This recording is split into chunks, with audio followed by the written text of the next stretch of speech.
on over here, man? Hola, hola, hola, mi gente. My girl lost her house to a white person. Hold on. What the fuck? My light is acting funny.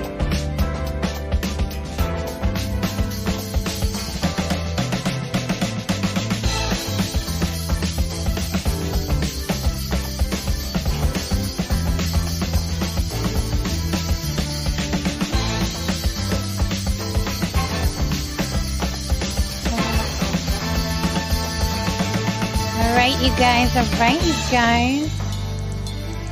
You know, I'd like to jam out. We have to start the show.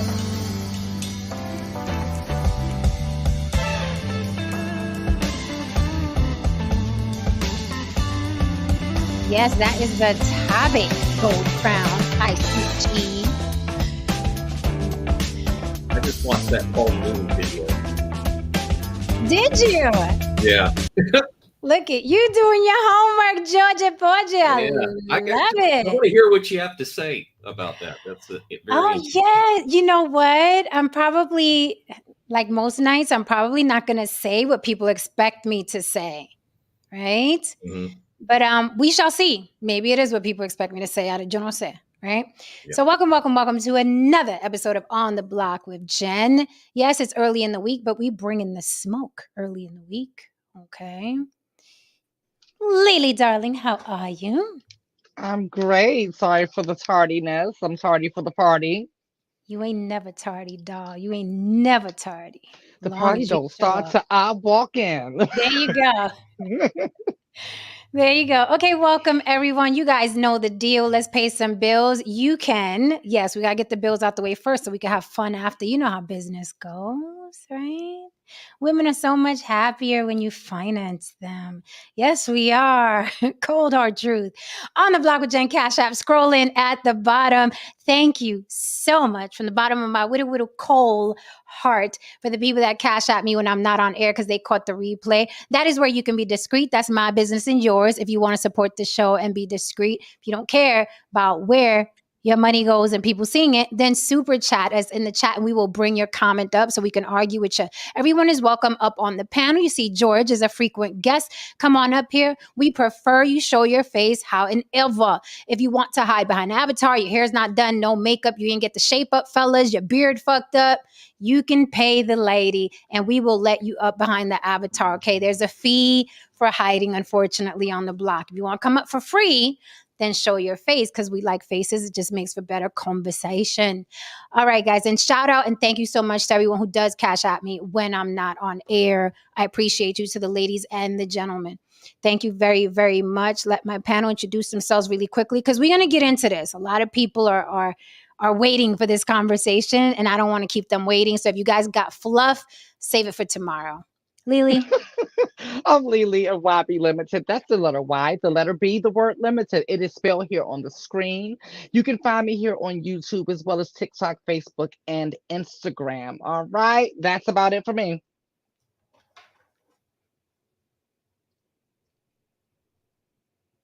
Sorry about that. I was muted. Music producer and musician Heron DeMarco. You can catch me here as Heron.DeMarco. You can catch me on IG as Dangerous DeMarco, and you can catch me on Spotify and Apple Music as Heron DeMarco. And I am Saint. I am no saint. I'm Saint No Saint right here on IG, on YouTube. Catch me at Saint No Saint, No Saint on TikTok. Please go subscribe to my channel. I appreciate everybody who's already subscribed. I'm up to 77, which is really nice. Trying to push. Got some stuff coming out here soon again. We've been doing shows on there every Sunday. Haran and I been getting some good responses on those shows. I appreciate everybody who watches and I appreciate everybody who has liked and shared and subscribed. Also, if you do cash at me, I'll go to the strip club back here. Just singles, please. All right, I'm George, and I got to give a shout out to No Saint and Haran. Great channels. You guys need to check them out. Just think of No Saint as kind of like the CNN of YouTube creators. He's kind of like middle of the road, maybe leaning a little left, but he's kind of middle of the road. And I really like his stuff. It's a really to have another perspective on that and everything. And Haran's music is amazing. And lastly, Lily, those glasses are killer. They are beautiful. You look great, love. Well, And thank you. and there we go. Thank you, thank you, thank you, everyone. Please follow my people. It's so important to the channel that you follow everybody. Yes, I know you guys love me, but sometimes I have to pull you off the boob so you can go out in the world and explore, okay? All right, okay. Welcome, everyone. So tonight is a spicy conversation. Let's see where we go. First of all, people are like, why are you talking about reparations? Well, while we sleep, there are people out there fighting for reparations, okay? And it's happening every single day. It's just the news doesn't cover it. But people are still very, very adamant. African Americans or Black people are entitled to, deserve, want, desire, need reparations for the travesty of slavery. And we're going to break that down. The reason why I put this on the banner, and I did invite the comedian Godfrey. He punked out though. You could run tell that. You know, I don't care. But and this was you know, a while back. I had told him, listen, you when you do comedy, you have this tendency to always talk about Puerto Ricans and Dominicans and how Puerto Ricans and Dominicans deny that they're Black, right? So I invited him over to the show way back. So I always wanted to do this show. I just kept like parlaying it. You know, he was like, yeah, okay, I'll do it. And he was like, wait, why you want me over there? But wait, and then he got into this whole cockamamie thing. Long story short, he backed out, even though initially he sounded like he was, you know what I mean? He was down with it. And I found it interesting that not only Godfrey, but many Black people, and you guys can shove this in whatever orifice it fits today, because I'm not catering to you today. I'm just going to talk how it is, right? And you can choose to be offended. Okay, so the reason why I chose these two gentlemen specifically, both comedians, Godfrey and Paul Mooney, who's no longer with us, rest in peace, Paul Mooney. Paul Mooney used to say, they just some niggas who can swim, right? Regarding Puerto Ricans. And Godfrey has a running joke, me no black, but they Black too, meaning he's always saying that Dominicans always say, me no Black, right? But he's like, but they're Black too, so why did he say that? So both of them are basically talking to when Latins, Afro-Latinos, Afro-Puerto Ricans, Cubans, or whatever, because, you know, we come in a spectrum from straight hair, blue eyes to, you know what I mean, kinky hair to dark skin. Latins are a huge Crayola box. So I guess Paul Mooney and Godfrey were both referring to, I guess, Latins that appear to be some sort of Black or Afro in some sort of way, right? My question was always, why are they so concerned, right? That was my number one question. Before I get into other thing, my thing was, why are you so concerned? Who identifies or doesn't identify? I think that's the biggest question, right? Like if I was Black, if I identified as Black, African American, let's say, and let's say someone who spoke Spanish or French or whatever was not saying that they were Black, I wouldn't give a fuck. It doesn't take away from my Blackness or who I am. I really don't care.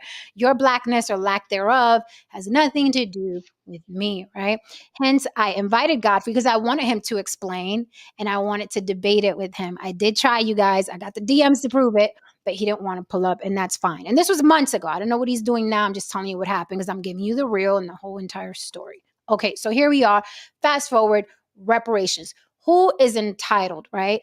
If you're insisting that Latins are Black because they have a 10, then are we entitled to the reparations that Black people in this country will get? Or does the buck stop at reparations? Am I no longer Black, to Godfrey and say Paul Mooney, if, and they're not the only ones that say it, many of the Black people claim that Latins are Black too, right? So where does the buck stop? Does it stop where, oh, I'm Black too? Okay, well, I want some reparations. Is that where the buck stops with this identity crisis a lot of people seem to be having? And I got a lot more to say, but I don't want to be long-winded because I already was. And I'd like to pass the mic if somebody wants to jump in about something you think or something I said so we could keep going because I got a lot to say. Cheers. Okay, I want to jump in really quick and clear up something and kind of put myself in a hot seat when it comes to this topic, because I will be the first to admit that I was ignorant around the topic of ethnicity, race, and nationality, right? Because I was born and raised in America as a Black person, and took a lot of years and stuff like that, and to understand that most Black Americans don't really have a solid foundation on our identity, right? And so we are the only ones in the world that refer to ourselves as a color. There's no one else in this world that refers to themselves really as a color. Outside of America, anyone with a darker hue will give you either their tribe or their nationality or the ethnicity. They're not going to say, I'm peach. I'm a peachy hue. Inside joke. They're not going to say, I'm brown or anything like that. They're going to say I'm Mexican. If they're Nigerian, they're either going to say they're Nigerian or they're Igbo or Yoruba. It's going to be something like that. It's going to be more grounded, right? And so because we're not grounded, we expect everybody else to be just as not grounded as we are, right? So we see someone that looks like us or one of our aunties or uncles, and we're like, oh, you're Black. You Black like me. We both Black. And they're like, no, I'm Cuban. No, I'm Puerto Rican, or so on and so forth, right? And so for me, even me at one point, it was hard for me to understand that. I'm like, well, I mean, you look just like me. Like people would think that we're siblings. Like, how are you not Black, right? And it's just because they actually know their heritage, right? They are connected to their ethnicity and their nationality. And they're not Black Americans. They're not Black Americans. It's just that simple. So I think that's where people get tripped up at. And they try to give someone an identity who already is rooted and grounded in their own identity. So I wanted to put that out first because that seems to be the biggest misconception. And I even was ignorant to that until I did my own research. And I asked people, instead of telling people who the fuck they were, I asked them, how did you arrive to that conclusion? I love what you said, Lily, because I think there's a trigger for Black Americans when someone says, I'm not Black. They think they automatically, the knee-jerk reaction is that they're denying their African ancestry. Right. Therein lies the glitch, right? So when someone's like, oh, are you Black? I'm like, no, I'm not Black. I'm meaning I'm not Black culturally or ethnically. However, that does not equal I'm denying my African ancestry. Those are two different things, right? But what they run with is, why don't you want to be what I am? But again, I beg the question, why do you care how I identify? And why do you care that I don't identify as you identify? I'll pass the mic. I'll take the mic back. I'll take the mic back. Don't blame me. Ron, go ahead. Yeah, I was about to say something, but go ahead. I'm gonna wait for everyone else to finish. I got a few things. All right. I'll just jump in. Lily, a couple of comments that you struck. It reminded me of I used to go to a Hispanic church a while back, and it was predominantly Puerto Rican. But there were people from all over Latin America there, and so how a white boy got into a Hispanic church, that's a story for another day. But anyway, had to do with a girl. But anyway. I asked one of the ladies from Colombia, I said, well, are you Black? I mean, do you consider yourself Black? Because I was talking about another YouTube content creator who she made the comment that she was Afro-Caribbean or Afro.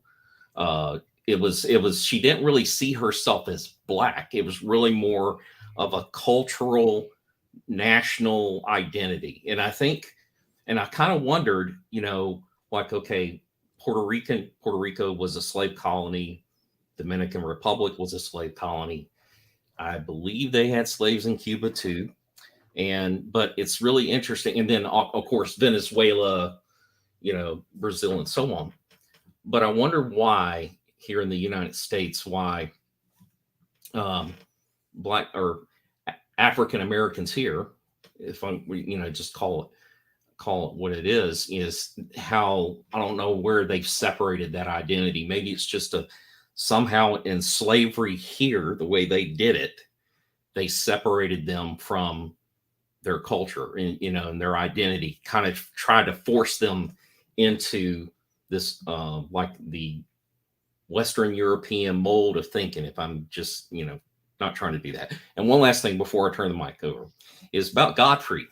Jen, I'm kind of curious, just as a white boy, just making an observation. Okay. But why is that guy talking about you guys, whether you're black or not, when it was his ancestors that helped put you guys in chains and slavery and sent you over here? I think he should keep his mouth shut, to be honest with you.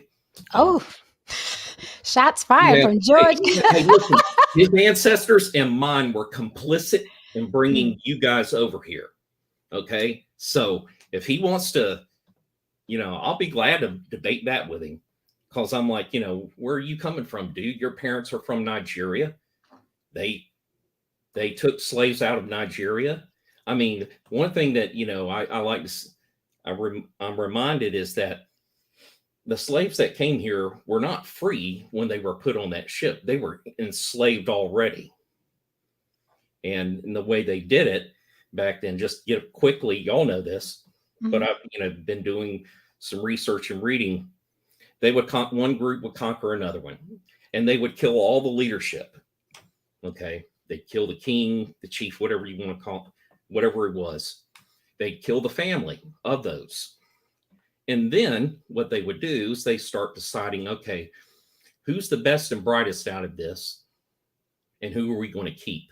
So they got rid of the people they, obviously they didn't want, or they considered troublemakers, or people that were probably going to overthrow them or something like that. So it wasn't a pretty picture at all. So, the only reason I'm bringing that up is, it's like, if you want to play this game of, your own heritage and everything coming here, you kind of got to look at, the African side of it too, in my opinion. But, so to answer your question before I pass the mic again, I think Godfrey is, like a lot of other Black people who live in America, where they think that they are exempt from being questioned about their identity and their history.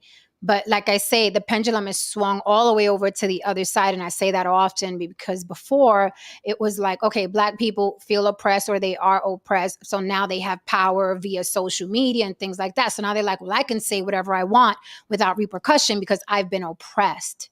Right. So it's kind of like the oppressed becoming the oppressor now. It's like the person that was talking about the bully is now the bully now. So Godfrey will say something like that, right? Like me no Black, and he'll be able to make fun of Dominicans and Puerto Ricans or whatever. But let's say a Latin person or a white person makes fun of him, then it's like, the picket signs are going to start, and then Black Lives Matters, and let's cancel people. So it's hypocrisy. It's hypocrisy, and I think it's cowardice, because a lot of them hide behind, well, you can't say anything about me because I'm Black, and if you say something about me, then you'll get in trouble. So there's a lot of that going on. That's what my guess would be, because I've seen it a lot. I'll pass the mic again.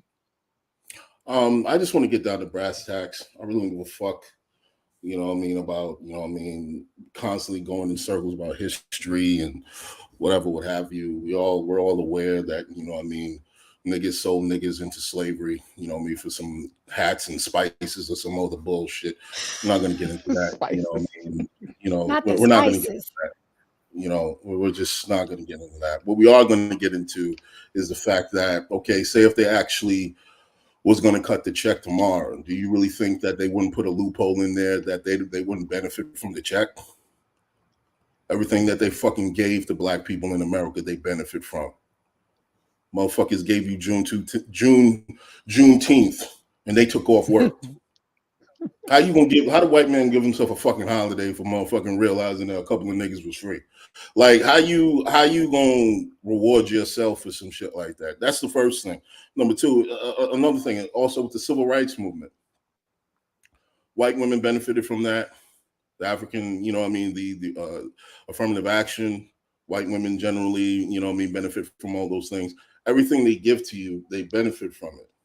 So if they were to concede to the idea of giving, reparations, what would stop them from, what would stop a swath of white people who phenotypically present as white, but say that, well, I have some ancestors who are black and blah, blah, so on and so forth. So I should, in some regard, benefit from this.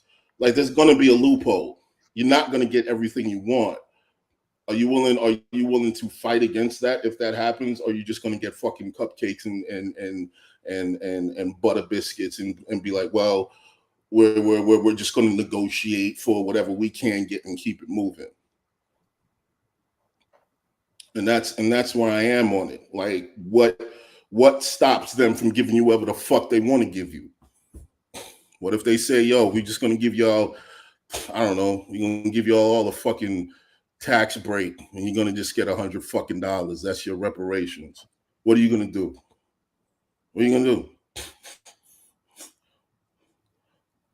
to do? Wow.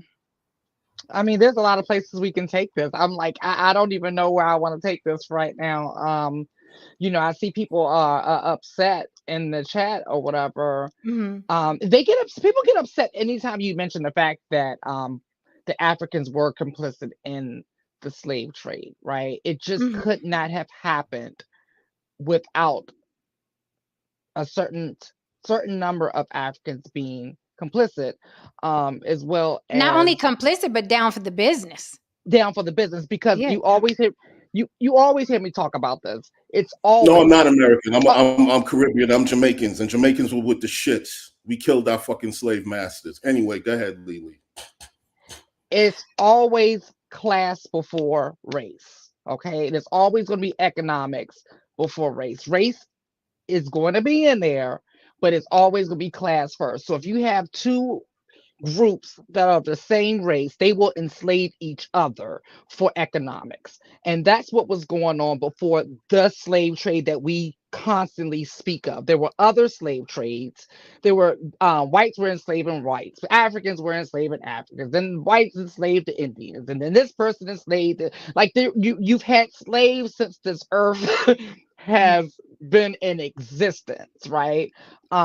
It's just that the African or the Black American descendants, we're constantly reminded of it in a way of defeatism and victimization. And it gives a lot of us, and I was one of those that took advantage of the victimhood for a long time, until I realized it wasn't getting me anywhere. Right. Until I realized nobody was coming to save me. Until I realized that I hadn't been enslaved in the years that I had been alive. Yes, racism still exists, because whenever you say any of those things, the first thing that people are going to hear is that you don't believe that racism exists. Let me say it again. It does exist. It's just that class is always going to, economics is always going to trump race. And so when I looked at all of that, and I looked at the history going outside of what I was taught in school, going outside of what I was shown on television constantly, and looking at the full thing, I came to the conclusion that victim way was just not getting me anywhere, and that I needed to figure it out. Like, period. It's just that simple. We can look and see what's going on here in Hawaii. They know no one's coming to save us. They knew that. they knew that before the fire, right? It just seems like with us, we still hold on to this grain of hope that they're gonna do right. And yeah.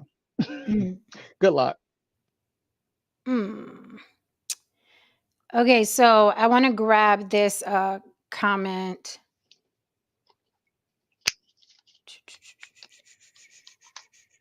Oh, and then we know, and like outside of America, like way more African slaves went to Brazil and the Caribbean, and it's just all on how that particular group of people chooses to perceive their situation. That's whether on a group level or on an individual level.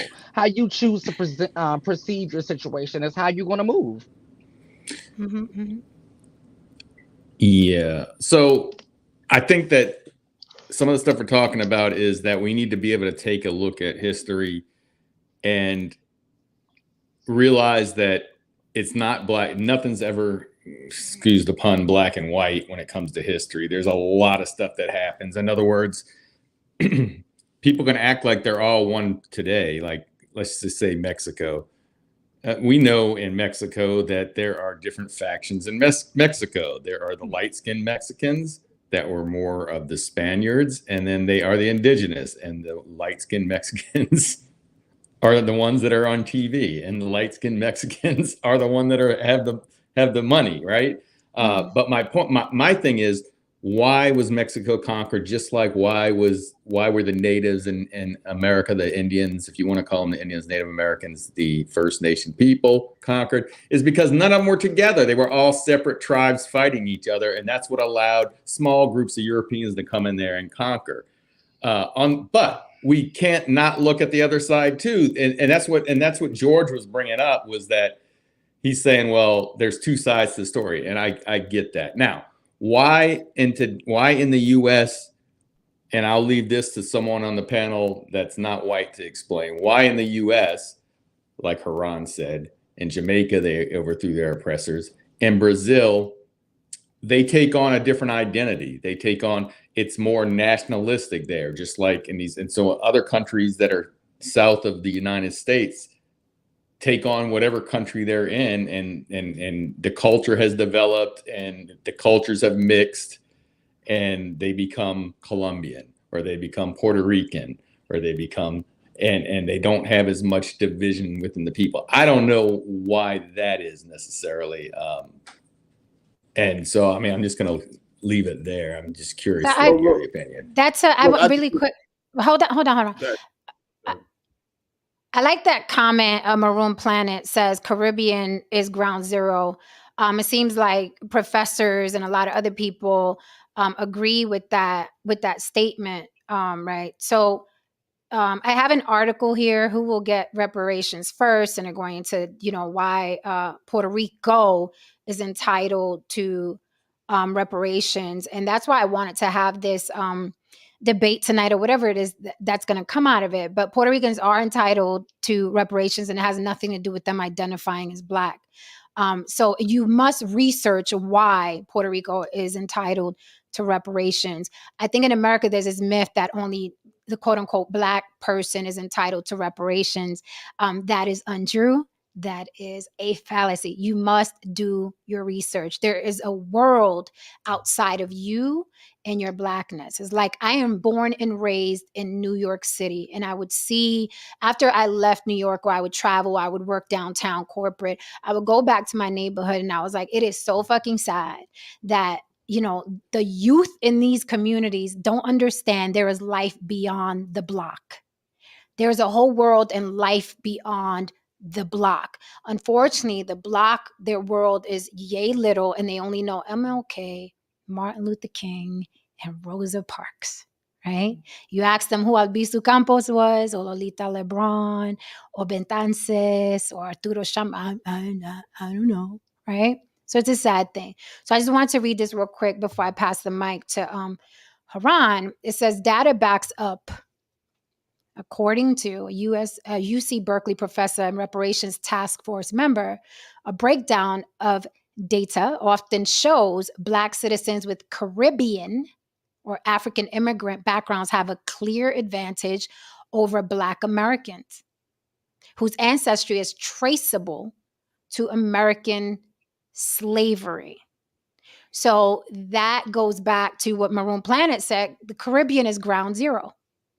It's ground zero. And I'll pass the mic. Got more to say, but I will pass the mic. I want to follow up what you said, because this is something that we can talk about that I think is interesting, because when you say America, we're talking about the Americas, right?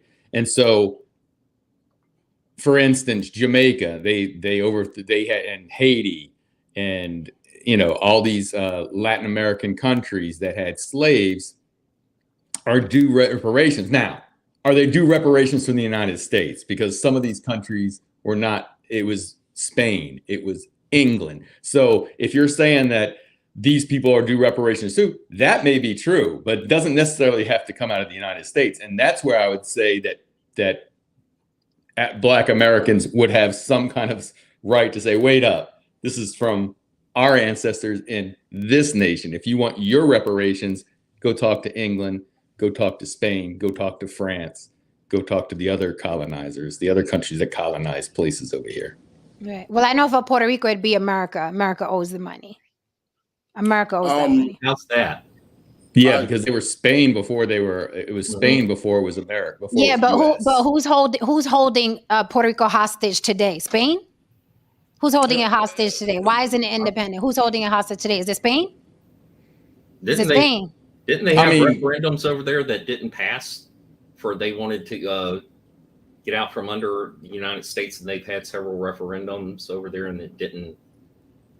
They didn't pass. What was the question again, George? Say that again. In other words, important. You were saying like America's holding Puerto Rico hostage, Basically. Yeah, and I know you mean it in a. Anyway, I get what you mean. But haven't they had referendums over there to get out from under America? And every time they have them, they could be close votes, but they always fail. Correct. So it's kind of like the majority of them want to stay linked to the United States in some right, but right now that's a whole other war not a literal war like you said, hostage. We're just using these words, but that's a whole other war in Puerto Rico. There are many Puerto Ricans that are fighting daily to get out from under America. So then there are others because what Lily said, it goes back to class, right? If you're in Puerto Rico and you're with the wealthy Puerto Ricans, then you're like, hey, I'm cool with America. It's no different than here.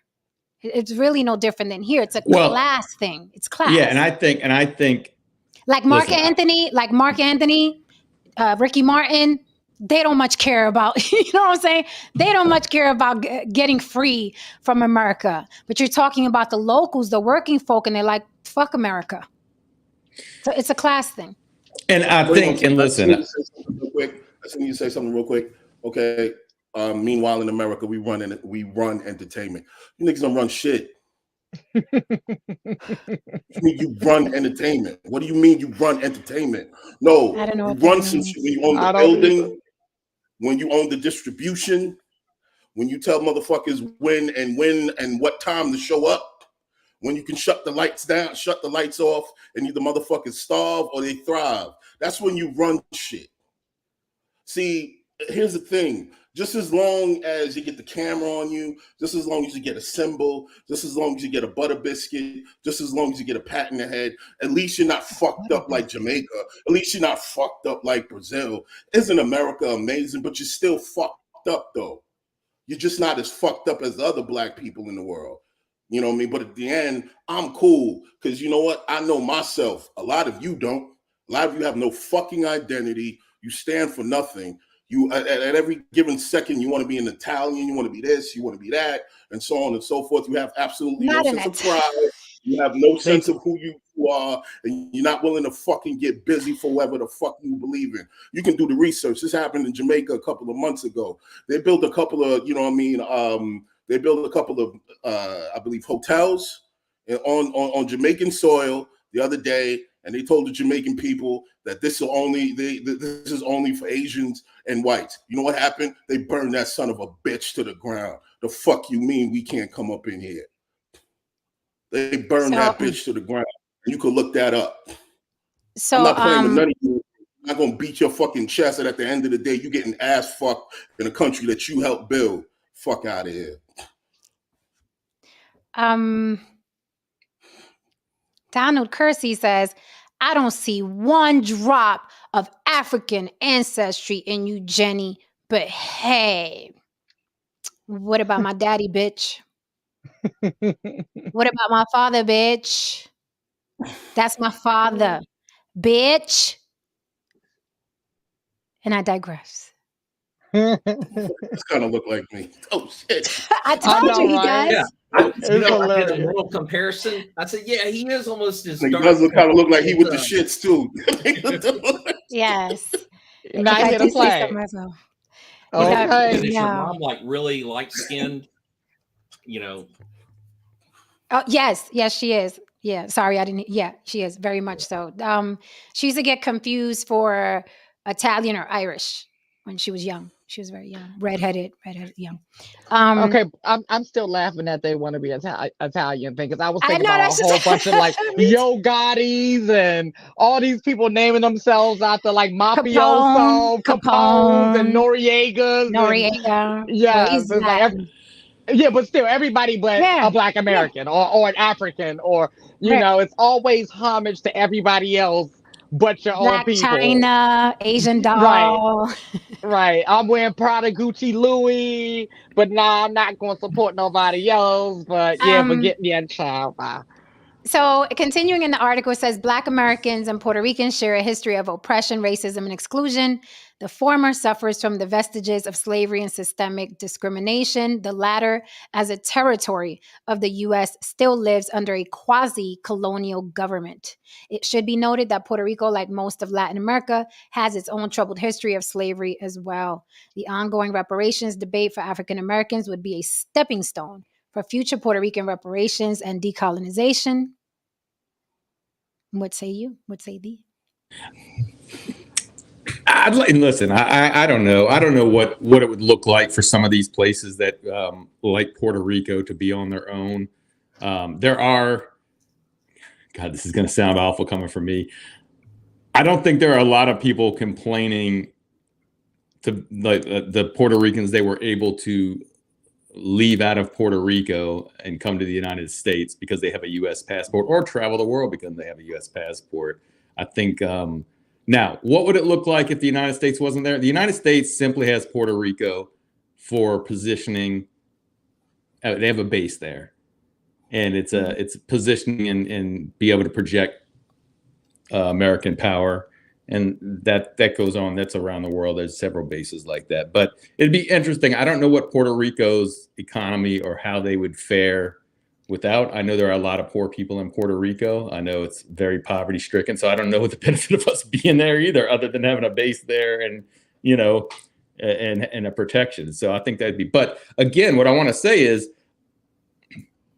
I guess that would be where you could talk about. Okay, we've been a colony, we've been a whatever you want to call it. I forgot what they call it now, a commonwealth or whatever. And so for that, we want so much money, in reparations. But it is an interesting thing because in reality, Spain was the one that actually owes too. They owe quite a bit as well. So that's what I'm saying. I'm like, I could almost see Black people in America saying, wait, why are we paying all these other people that are coming in and immigrating from other countries? They need and that's why I was saying maybe you need to talk about who they should go to reparations for, because just because America may pay reparations, that doesn't mean that doesn't mean Brazilian ancestry slaves should be getting reparations to the United States.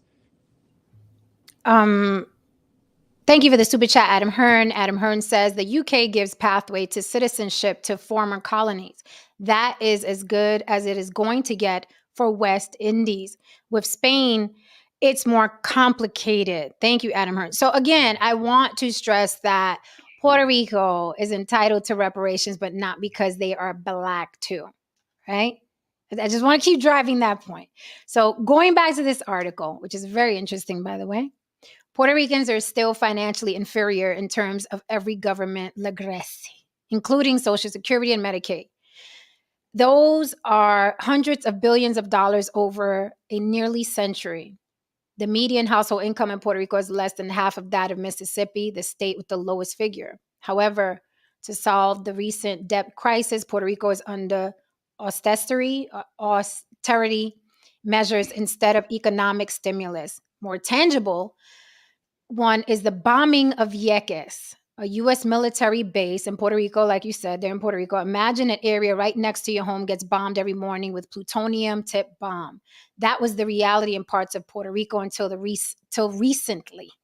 In the 1950s, the U.S. policy to address the Puerto Rican economic crisis was forced sterilization of the women in Puerto Rico. There is a documentary online. Yes, America, the U.S. of A., okay, did forced sterilization to Puerto Rican women all over the island and lied to them. They said it was a temporary birth control. But these are things, if you research, you find out that oppression goes beyond you. Okay. No one wants to hear that part, Jen. They want their listen. I will defend my oppression till the day I die. Like that's what you see going That's why I on. say they covet. People covet. They covet. And it's interesting because I wanted to invite this gentleman. He has a pretty decent TikTok following. His talking points are kind of like Candace Owens, but he's very entertaining, smart kid, young. Wanted him over here, and I left him a comment on his channel, and people were telling me, "Oh, be careful because he's just going to go on your channel and convince you that Trump should have been throwing paper towels at y'all." And here's the thing. Here's the thing with the Trump and the paper towels. As a Puerto Rican, for some reason, I am supposed to be automatically triggered by Trump, feel the ways by Trump. He threw the paper towels at you. And it goes to show, and this may offend some people, it goes to show that their identity is based on they are oppressed in America. That is their identity. Without identifying that I have melanin and I'm oppressed, they really have nowhere to go, right? Because you can get away with a lot if you keep claiming what? You're a victim. Right? You can get away with a lot. You can get away with crime, and you can get away, but it's the slavery and oppression, this, not, and third.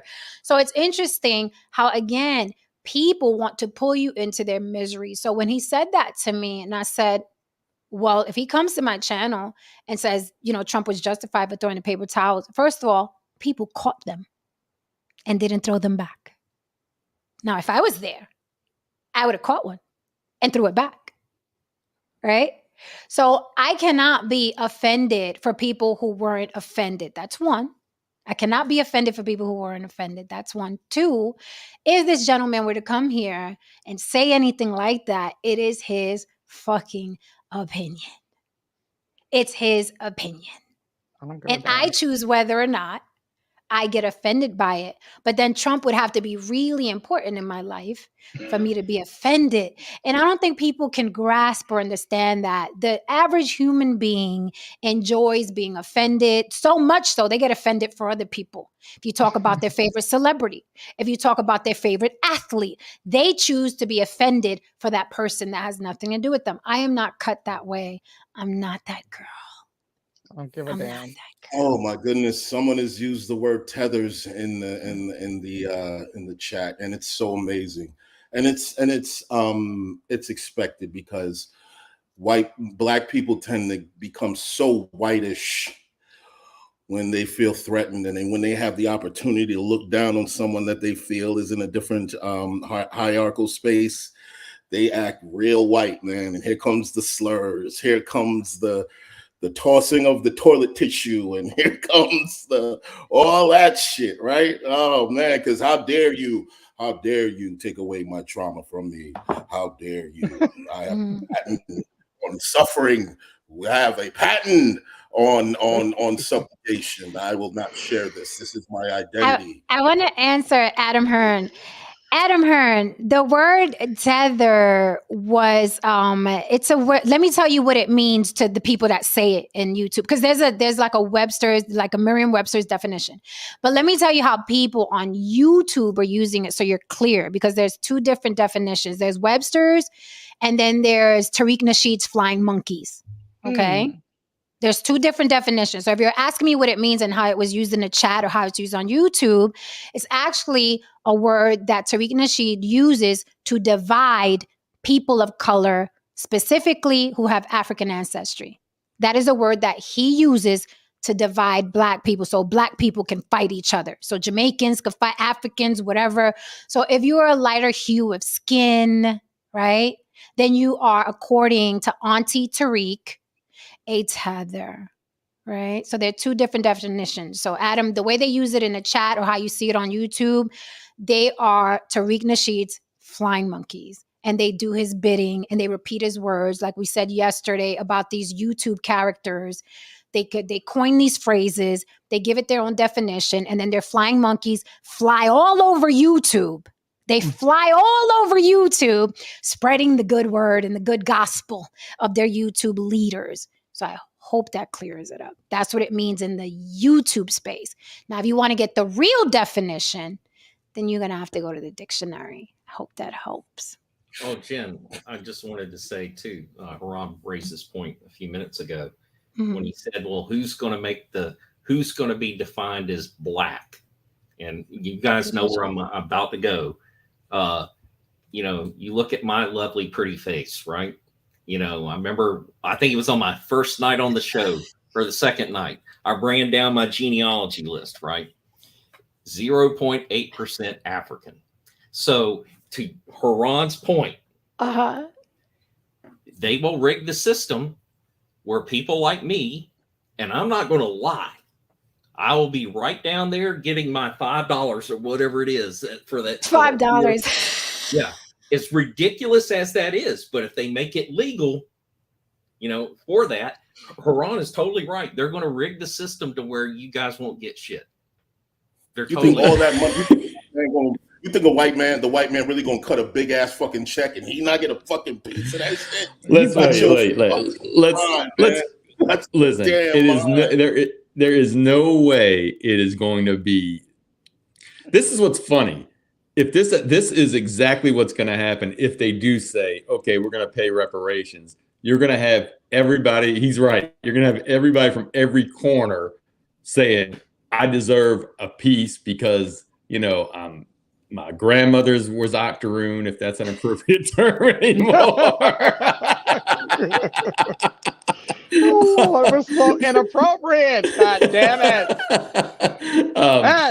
So you got that. But that's why I've always said reparations would have to be, it can't be a cash check. It's got to be like tax breaks to start your own business or, you know, grants to start your business with tax breaks. Education. It's got to be something like that. If it can't be money, though, it just can't be. It's not going to work. We've seen it with the PPP loans and the unemployment. Like people was getting money. I was thinking the same right. thing today, Lily, when I was thinking about this subject. I was thinking, how many people are going to jail right now because they abused the PPP? You think if they come out with a reparations check, it's going to be any more organized than those PPP loans? People are going to go to jail. They're going to go to jail. Wait a minute. And they're going to blow it. So it's so George Cook is what 0.08. So he's blacker than you, No Saint? No, I got him by 0.02. He gonna get $12. He's gonna get $12. But you know, obviously, you guys can see how ridiculous this is. But I will, if they ever do this, they will require DNA test. I can see the whole thing. You know, they will require DNA tests. You gotta, you know, trace your ancestors back to when they came over here and so on and so forth. And no, it can't what be would because the percentage be? Like, I mean, this is really murky and complicated for Black Americans, right? Like, what would the percentage of the African ancestry need to be in the ancestry test? Do you need to do 23andMe, or do you need to do? Because now I've heard you could take like 3 different tests and get 3 different results. Yeah, well, different companies. That's what I was about to explain. It couldn't be by DNA test. It can tell you that you have people that are in countries, but it's all based on how many people are tested in that country. So, you know, it's not, if somebody in the Congo, if nobody in the Congo ever tested, you're not going to ever show up any ancestor in the Congo because they don't have anything to link you to the Congo. It's 1% doesn't mean you're 1%, doesn't literally mean you're 1%. It just means, it's not like that. Yeah, you're right. Yeah, No Saint's right about that. Now, has anybody, if you're familiar with the background check process when you're getting a job, if you're familiar with that, everyone knows that shit is a fucking headache, man. they ask you for things where you're like, I don't fucking know where that fucking shit is. You know what I mean? Now, if you got to go through all that, imagine what you'd have to go through to prove that your grandmama was picking cotton or had sex with George Washington or some stupid shit like that. Imagine all that shit you'd have to go through. They're going to have people going through hoops, man. And there'll be reparations fraud. There'll be all kind of conspiracy shits happen. It will not be a clean moment. It will not. No. So let No. me I want to, and this is the last part of the article that I'm going to read because I want to give 100% to the panel in the chat. I think of Puerto Rico reparations as allowing people to have choice to decide and to have a binding referendum that the United States commits to follow. If the people decide on statehood, for instance, then the United States should accept that vote. My reparations proposal is to first follow the people's will, then the recognition that the wrongs have occurred, and finally the remedies. One of the most effective reparations measures in history was what Britain did in Trinidad and Tobago. In the letters of agreement was a financial commitment to assist the transition from a colonial state to an independent country.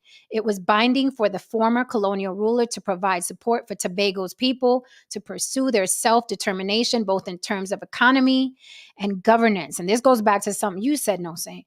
If people don't want independence, then that's a real question. What would be the remedial measures that level the floor? The guiding principles should nevertheless be equality and the commitment to support Puerto Ricans in light of failed U.S. programs, because there are people that want it and people that don't.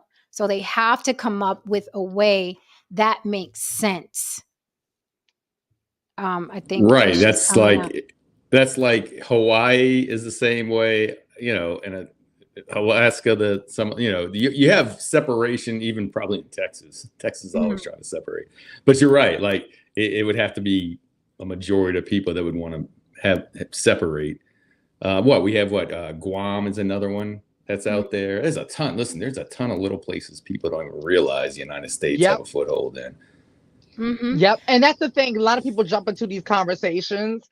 They know nothing about nothing. First of all, they don't even know their own lineage. That's first thing. First, they don't know their own country, right? They don't know their own laws, but they are like just gung-ho about their opinion, right? Based off of something they heard Auntie Tariq say, or something that they overheard Auntie Boy say, or something like that, right? But they don't really know the basics of the basics of the basis of their own shit, right? But I mean, that's why I and Jen, and to your point, Jen, I knew about the bombs in Puerto Rico you're talking about with the I'm not sure if I heard the sterilization, but it made me think of Bikini Island when we set those people up and started blowing up nuclear bombs off the coast. And if they're not owed reparations, who is? You know what I mean? There are a lot of So my point for the entire show is there are a lot of people that are owed reparations. So there are a lot of people that are owed reparations. Lily, what do you think of when I hear you say about, it's like the PPP loans, because we've had this debate before, and something No Saint said too. What if it's not, cash at all? What if it is, help to start a business? What if it is college tuition? What if it is? And then what do you think about people who say it's none of your business what we do with the money, whether we want to go out and buy Versace and Jordans or whatever? It's none of your business what we do with the money. What do you think about that? I agree with that. I agree with both. I personally believe it should be something that's going to keep people from hurting themselves, or protect people from themselves. But if it's not, I mean, at the end of the day, it really isn't none of our business, right? So I say, go ahead, give them give out the reparations. And we already know, we've seen what's going to happen. We've seen it. I mean, people was getting money hand over fist in 2021, right? And no one really has anything to show for it. There were a lot of businesses started in name, in shell, right? But in operation, not many are still sustaining today. But for the most part, they gave it right back to the government. So it really isn't none of my business at the end of the day. It really isn't. I don't give a damn. Thank you for the super chat, Adam Hearn. Adam Hearn says, Jen, unfortunately for you, based economics and voting bloc, Mexican Americans have a better chance of getting reparations from the U.S. or California. I mean, none of it is unfortunate. Let people get their money. Let people get their money. I'm being facetious for all the Black people that say that Latins are Black too. I just think it's funny when the subject of reparations, is around, it arises, right? Everybody's like, oh no, wait, you're not Black enough. So I'm and that with the thumbnail and everything, I was being facetious, but it's the conversations that I've heard throughout my life. Who's Black and who isn't? I've heard it my entire life. Look, give them the check. It's not really going to do anything because at the end of the day, everybody knows that the culture is conditioned to consume. It's not conditioned to produce. So the intent and the perception might be if they get a check that it will turn things around. It will turn nothing around because you have no fucking clear idea of how to produce or how to change your circumstances. It's not like the Jews. If you gave them a whole bunch of fucking money, they are conditioned to understand how to produce and how to actually own a situation. So yeah, here's your money, here's your check. You're just going to give it right back to them. And then you might ask for more money, but then they'll be able to say that, no, that was your reparations check. Moving right along. So pause right there for a minute because a lot of people, I see people bitching, moaning, and crying in the chat about the Jewish people and the Native Americans, right? They got their reparations. Why can't we get our reparations, right? So let's, would you, when people say that, because let me tell you, the Black community's hard on for the Jewish people is sexy as fuck because it is truly the biggest hard on I've ever seen. It is the biggest hard-on I've ever seen. Black people have a ginormous hard-on for Jewish people. I don't know what it is, but it's there. Let's ride it, okay? Haran, when people say, well, the Jewish people got reparations, the Native Americans got reparations, do you think that if the Black community, and I use the word loosely, in this country would get reparations the way those communities or ethnicities have, what do you think would happen long term? Because they keep talking about it like we'll be just as good as the Jewish and just as good as the Native Americans if you cut that check. Do you think that would be the case, or is the culture already damaged to be consumers and just consumers? And I'm making blanket statements. I know some, not all. You already know where to stick that. What do you think, Haran? Again, overall, I mean, when you're talking about the Native Americans, I mean, big fucking chunk of them got wiped out. So the cost it's not going to be the same price tag as if you actually paid for, shelled out to Black Americans. So it's cheaper for them, so to cut the check for them.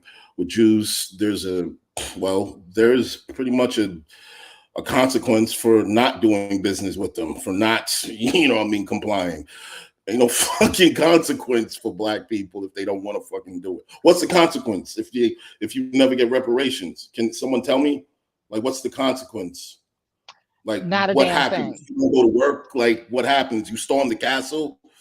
Like, what happens? Not a damn thing. And that's always usually my issue with the quote unquote pro-Black grifters. Because I hear a lot of, like, if you go back to 1960, 1955, you hear the same talking points. Exactly the same talking points. So I don't hear anything new. I don't hear any solutions. Like, the solutions have to be drastic, right? All the stuff that they talk is just to keep them in power, to keep them in front of the faces, to keep them to be leaders of the community and stuff like that.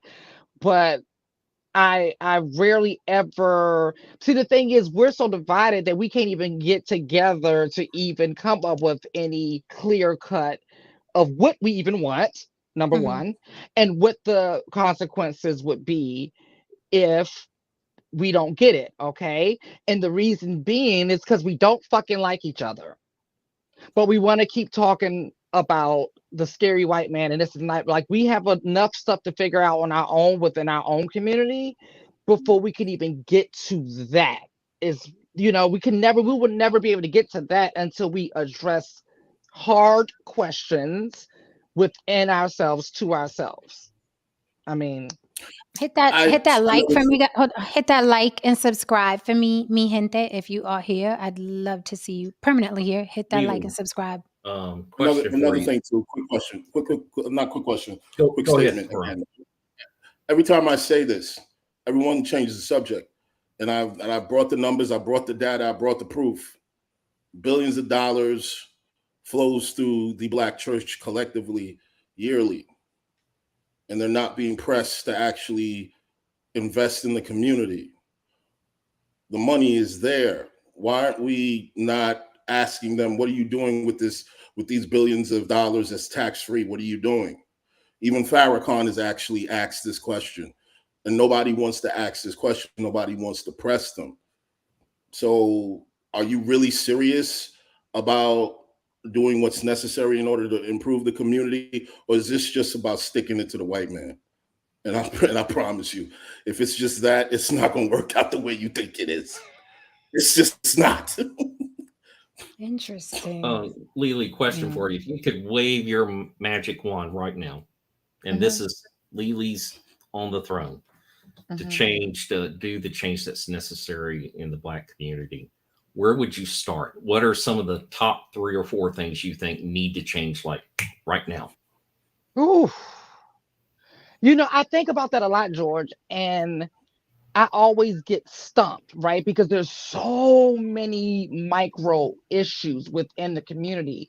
The biggest issue, I would say, is what we see a lot when we're having these conversations, is that a lot of people are so hell bent on staying in place, right? So really a lot of it is this. A lot of it is like the mental slavery that still exists.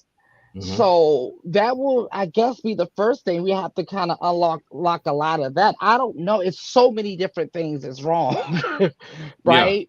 Um, and like like even people get, I can see a couple of people got mad when I said we don't like each other. I mean, but see, they're not even willing to address the obvious of how horrible we are to each other when every opportunity we get a chance as far as the community, right? Like, and so those things that's protected. Like they don't even, like, we can't even address that. Like, so we can't even really address real issues that plague us with us to each other, right?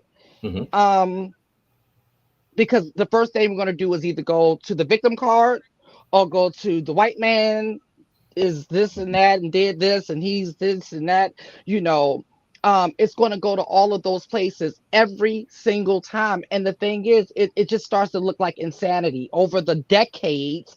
And like I said, you could go back to the 50s and 60s, the same damn conversations and the same damn talking points in the same ways, and nothing has gotten any better. We've only become more divided, more hateful toward one another. And then the moment any of us do get upward mobility, we enslave each other again.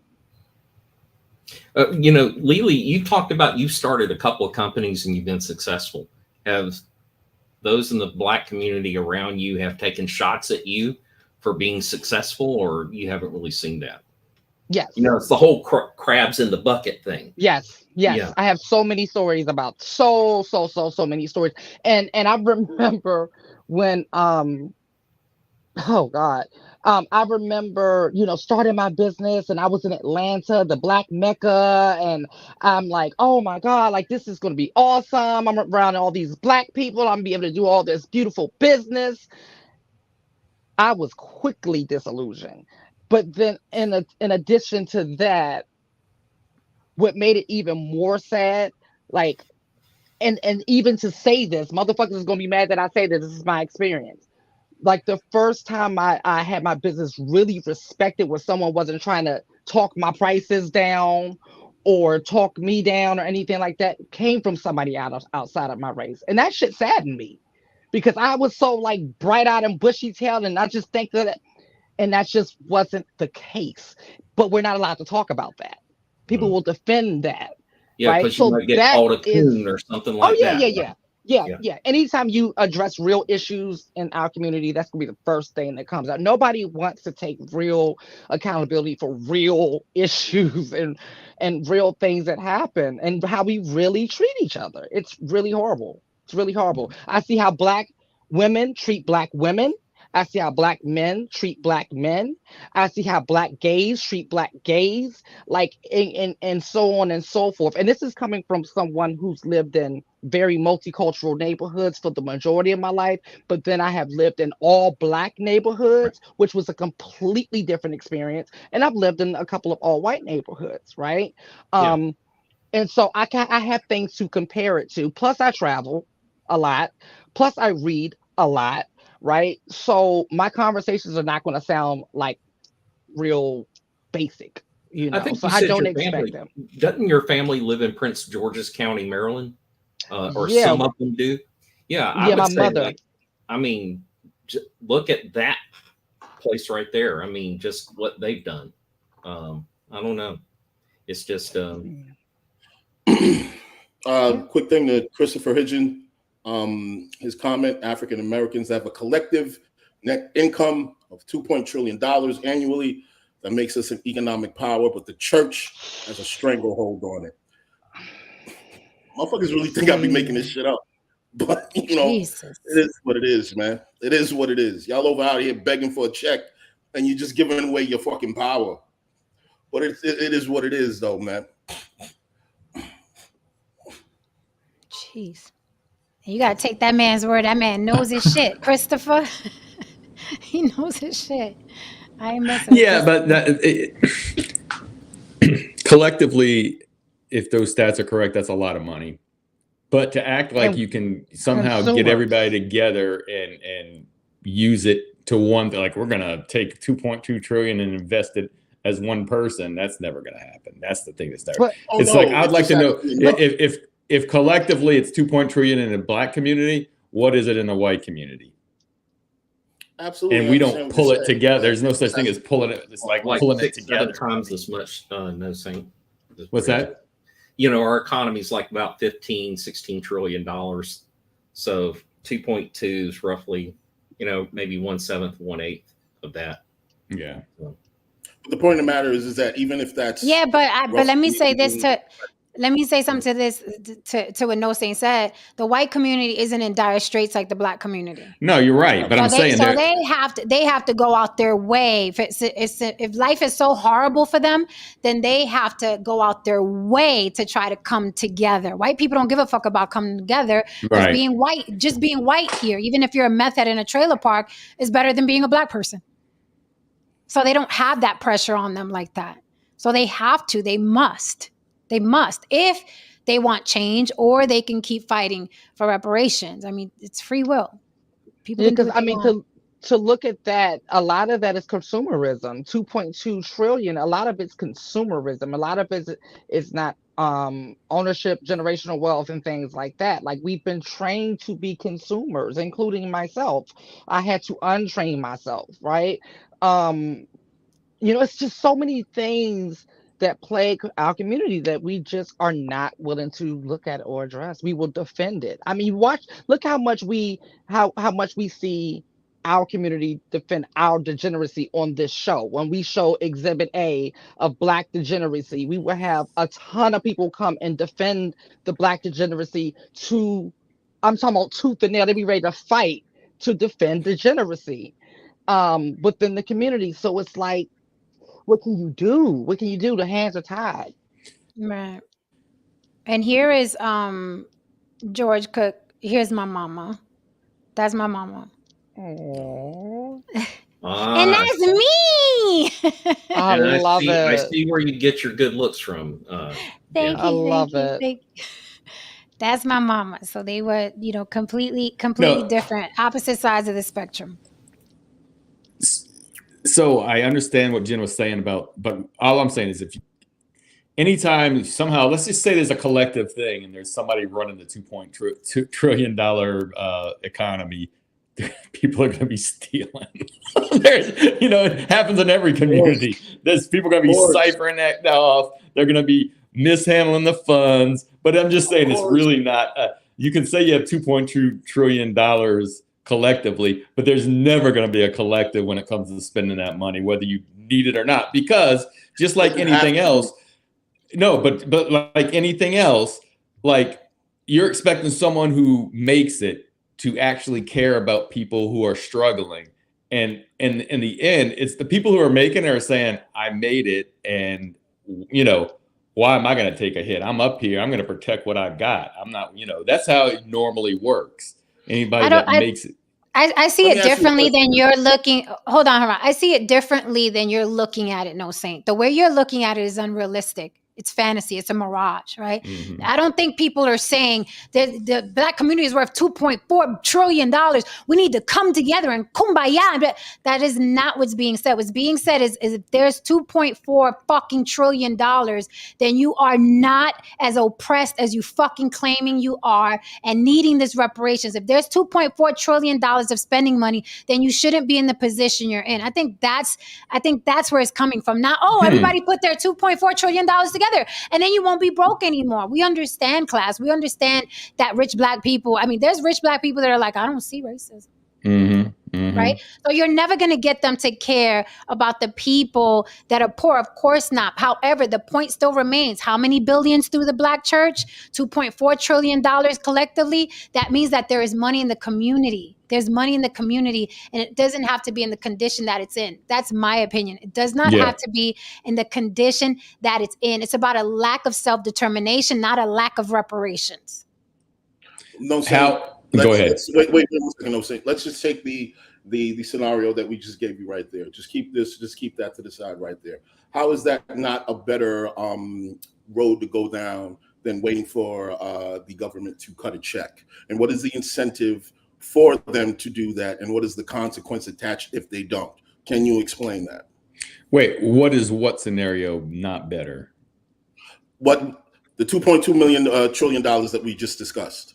Right. Actually concentrating on essentially getting a pool of that money, taking a pool of that money and injecting that and inserting that into the community, and what we need to do. Okay. Well, if that's the plan. Wait 1 second. How is that not the better alternative? And as opposed to waiting for the green light with a check. And what is the incentive of for the government to write said check? And what is the consequence attached to if they do not write the check? Can anyone answer that?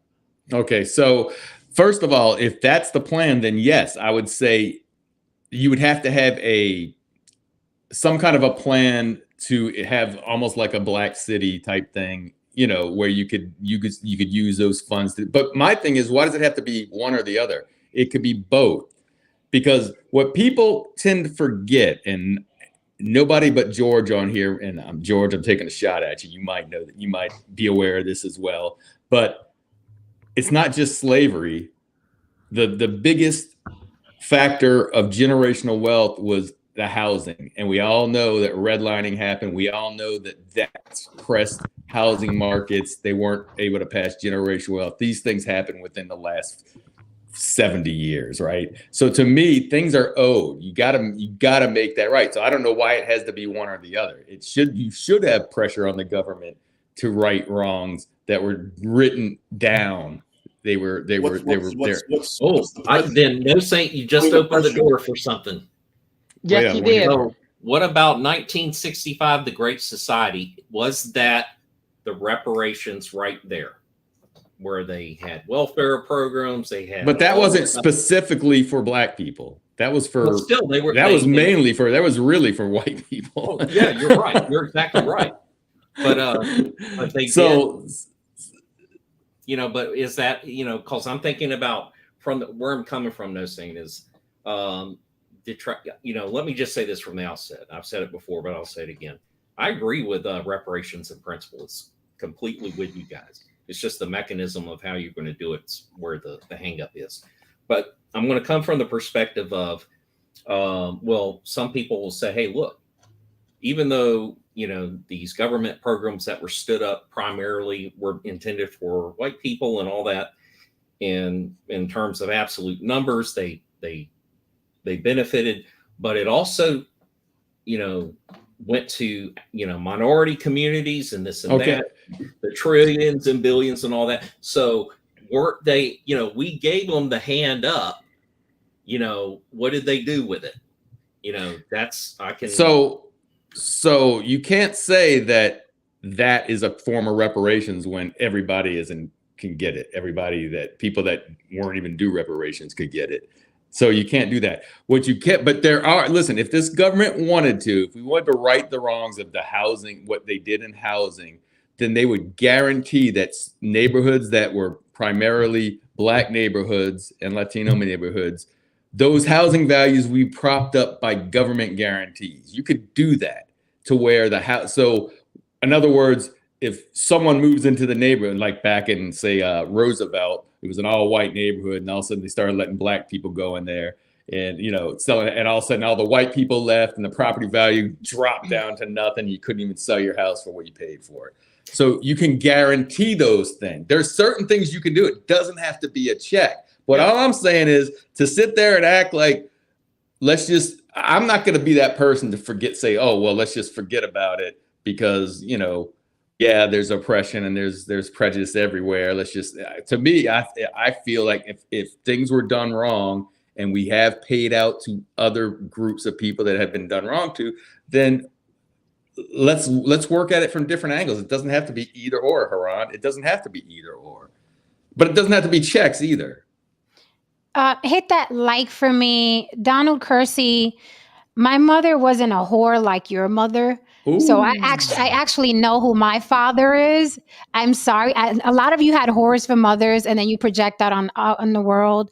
My mother wasn't a whore like your mother. So maybe you don't know who your daddy is. And I guarantee he's probably missing from the home. My father raised me. So sorry, not sorry. Better luck next time. Talking about a personal shot. Yeah, but you still have not explained. So now he has to hold on. So now he has to watch like all the other lurkers that are watching. Sorry, you are the weakest link. Goodbye. Please subscribe to the channel. There you go. And I want to address this this comment here I thought was interesting. Okay, this one here. Anthony Jones says, not true, Jen, because when Blacks were building wealth back in the day, whites still came and destroyed it with no repercussions. And I want us to pull the keywords back in the day out of this, because then how do you explain Robert F. Frederick worth, what is he worth? $8 billion, Black man. Don Peebles worth what? $1 billion. Dre, billionaire. Jay-Z, billionaire. Oprah, billionaire. Rihanna, billionaire. Beyonce, billionaire. LeBron James, billionaire. Like what white people are coming to destroy what they've built? I don't understand. Like, listen, Black Wall Street happened. What is your excuse now in 2023? Now, if your excuse is, I'm afraid to build because white people are going to come and destroy it anyway, then say that. Then say that. But don't tell me you're not building because of Black Wall Street, because you sound insane. Because you were not at Black Wall Street. You did not build Black Wall Street and it got destroyed. You weren't there. You weren't there. You are privy to history. That is what it is. You are privy to history. But have you built a Black Wall Street? Have you become a billionaire? Have white people come after you because of your wealth? Like, we have to get off this hamster wheel. It's a hamster wheel. No, we can't do that because white folk gonna come and look what happened in Black Wall Street. That's why. Meanwhile, there's Black billionaires rising all over us. Black millionaires rising all over us. Dude that owns the Zeus network, he's on the fucking tip of $1 billion.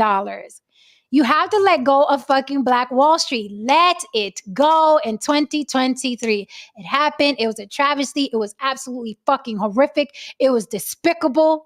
Okay? You have to let it go. You were not there, sir. You were not there, ma'am. It is 2023. So if it's fear, because it's very possible, it could be fear. Fear is a hell of a drug. If it's fear, then say that. But don't say that Black people aren't building because of what happened in Black Wall Street. You were not there. You can build today.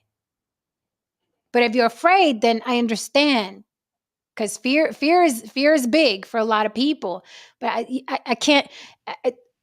When Blacks were building back in the day, whites still came and destroyed it with no repercussion. I can't do that type of talk. I can't do it. How do Black men get to be billionaires in this country? How do Black women get to be billionaires in this country? And Rihanna wasn't even the first Black female billionaire. She wasn't even the first. I think she's like the third. Again, no saint. Your perspective, I understand, is if a number of other sets of people received reparations, then Blacks should. However, there's no consequence attached if they don't. Someone says civil unrest. What's civil unrest? Right. Yeah. Someone says civil. All they got to do. All they got to do is put the civil unrest with the day they got a power marathon and about 80 you niggas gonna show up. Only on 8 and that's what's civil unrest? I'm leaving.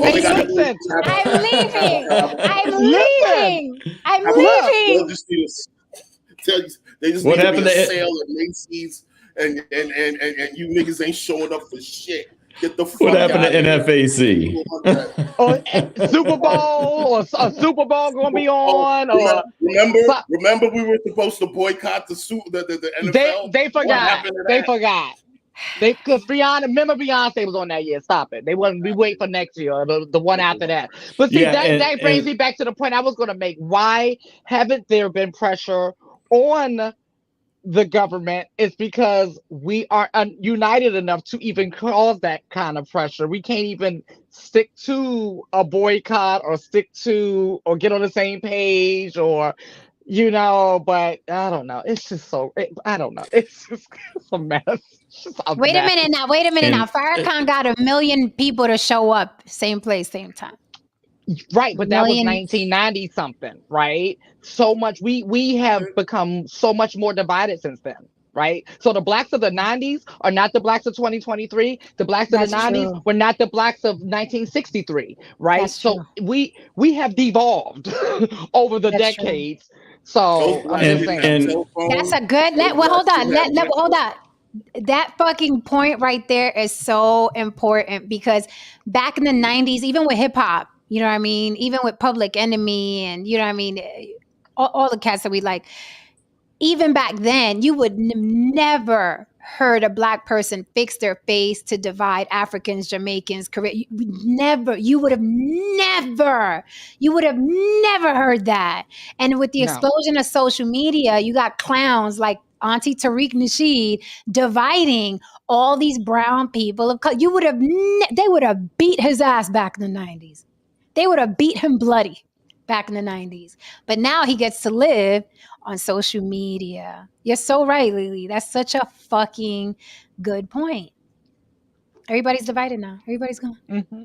I mean, this comment, I'm looking at what he's saying. I would really have to look into that because he's saying that you could establish your own banks. The investment would go back towards us and no one else. Not sure if the laws are built that way for you to do that. I think you'd be discriminating against people. I don't think you can do that unless you had an exception rule in there. But what I wanted to say to the guy said civil unrest, I always think that's funny because civil unrest only works as long as the government allows it to. As soon as they want to put you down, they will put you down. They have drones. They have many things that you don't have. If it got out of hand, and this is for anybody protesting and rioting. They are going to put you down. If white people riot, yes. If white people, bitch got shot at the Capitol. Oops, there I've said too much. She got shot. Yeah, we look at. It could be something. It could be something as simple as, look, we ain't going to work on August 23rd. None of us, right? from this day to this day, or whatever, this day to this day, no black person that is fighting for reparations is going to work. No black person who's fighting for reparations is going to spend money outside of black owned establishments or something, like little simple things like that. But guess what? That will take unity, and we ain't got that shit. Right? It's simple as solutions, but no one's interested in a solution. Well, not many people, not enough people are interested in the solution. We have way more people interested in the problem and, redlining and telling you what happened in 1909 or whatever. Like, we got more of that going on. So Right. that's what the real issue is. And this is, I knew somebody was going to say this. I knew somebody was going to say this because black people are superty duperty predictable. Like, I could set my fucking watch by it. Yeah, you can. So he says it's not about diamond here or there in the sand. They're in this, whatever the fuck. They always move the goalposts. If there were no billionaires, then they'd be complaining about that. Now there's billionaires. Now they're complaining about that. There's going to be more billionaires. Then they're going to complain about that. They're always moving the goalposts because the goal is never to win. The goal is to remain a loser so you have something to complain about. Because if you win, first of all, winning takes a lot of fucking work. Winning takes a lot of fucking work. So instead of working to win, what you do is make excuses and claim that the billionaires that do exist, that busted their asses to be billionaires, they don't matter. A black female billionaire in a country where her ancestors were enslaved doesn't matter. A black vice president isn't black enough. She's not black enough. They're always moving the goalposts. And that's why I'm saying cut the fucking check so these people can give it back to Versace and Gucci and Louis Vuitton. Cut the fucking check so Mercedes-Benz could be chock full of people buying cars. Cut the fucking check so we can move on. Because I'm telling you, even if the check was $10 million, they'd blow through it. And in a couple years, they'd be complaining about something else. The goalposts will constantly be moved and just going in a circle. Doesn't even move forward. It just goes in a circle. You just keep moving it. They just keep moving it. Cut the fucking check. Cut the fucking check, because Louis Vuitton and Gucci and Christian Louboutin is waiting for y'all. They waiting for y'all. I bet. Let me tell you something. If I was a high fashion label, I'd be waiting for that reparations check. I'd be pushing the government, the politicians to cut that check. If I worked for Gucci, I'd be like, are they going to cut the check for the black people? Not yet. Would you like create t-shirts and everything and say, I got the check or something like that? Oh, that's just funny. So, capitalize on it, Oh my God. I know Jordan's sitting back waiting for us to get that damn check. I know that much. Jordan's waiting. Jordan's like, Jordan, like, get them niggas that damn check. What's up, brother Ish, jumping into the hot seat. Let me tell you something, Lily. I think Jordan, honestly, is recession proof, poverty proof. Hell yeah. Jordan is recession proof. I lived in one of the worst neighborhoods in Atlanta at one point, right? And there was a Foot Locker in the neighborhood. And I would never forget whenever a new pair of Jordans would come out and I would just see everybody camped out and sleeping out. And one of the poorest neighborhoods, right? And it was just so weird to me. And if you question it, if you question that shit, like, they will eat you alive. So hey, it is what it is. Give them the money, let them take it to Jordan. How dare they hit that like for me, you guys. My likes don't, I got double the people lurking. You can lurk and hit like. Hi lurkers. Hey, how you doing? Hi. Look at you bitches that don't like me watching. Look at you bitches that don't like me watching. Yes, it don't hurt to like. It don't hurt to like. Don't hate all your life. Don't be a hater all your life. Brother Ish, you jumped into the hot seat. We are talking today about who is entitled to reparations and what should they get. Reparations, who's entitled. I broke down why Puerto Ricans are entitled to reparations, and it's not because they black too, like Paul Mooney or Gottfried has said in the past, and many other people have said that. They don't understand why reparations for Puerto Rico is a whole different subject. But what say Very you? true. Who should get it? What form should it be given in? Are we talking about property, schooling, tuitions, cold hard cash? What say you? All that, all that, Yep. all that. Tuition, free medical care, uh, land, you know, and over a period of time. I'm not opposed to the aspect of not just because you're a descendant of Africa, but to specify different regions and because reparations because slavery was a business, there are very specific records that exist, so you can definitely trace who and where and what is entitled. Sorry, George. And Puerto Ricans definitely, because 1492, Columbus crossed the ocean blue and landed in Puerto Rico, and they were the first in the casualty of war when it comes down to it. They had a few slaves on the boat, but Columbus ran through Puerto Rico in the worst way. So Pillage Puerto and Rico is plunder. definitely entitled to reparations. Was he American? Who? Or was he working for Spain? He was an Yeah, Italian Spain. working for Columbus. Spain. But all these European countries, many of them European countries, are also listed as those who are owing reparations. There's also insurance companies. There's a few things, so it's not just America, the United States government. It's different countries that participated in the slave trade and owed reparations to different portions of Africa, to the down in South America as well. So it's not just sitting around saying the white man ain't gonna give us this.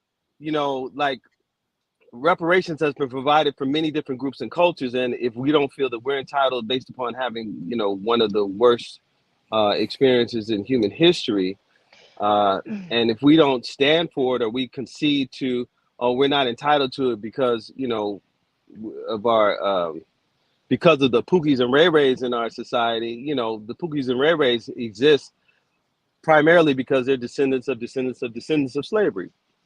So I think that Okay. black people, I think black people and white, I think black people and white people have a lot more in common than they think, right? Because white people in America think they're the only ones responsible for reparations of slavery. Like, no, mine. And then black people like, no, we're the only ones entitled to reparations. No, mine. So it's the same on both sides. Your knee-jerk reaction, No Saint, to what Ish was saying was like, yeah, but was Christopher Columbus white? Was he white? Christopher Columbus, there was many people of pale skin and pink skin and blue eyes and blonde hair, many who went across the globe, right, and administered atrocity to people of color. It wasn't just the white devil or cracker of the United States of America. But your response was, well, what was he? What was he? There are a lot of people. But if you wait, let me finish.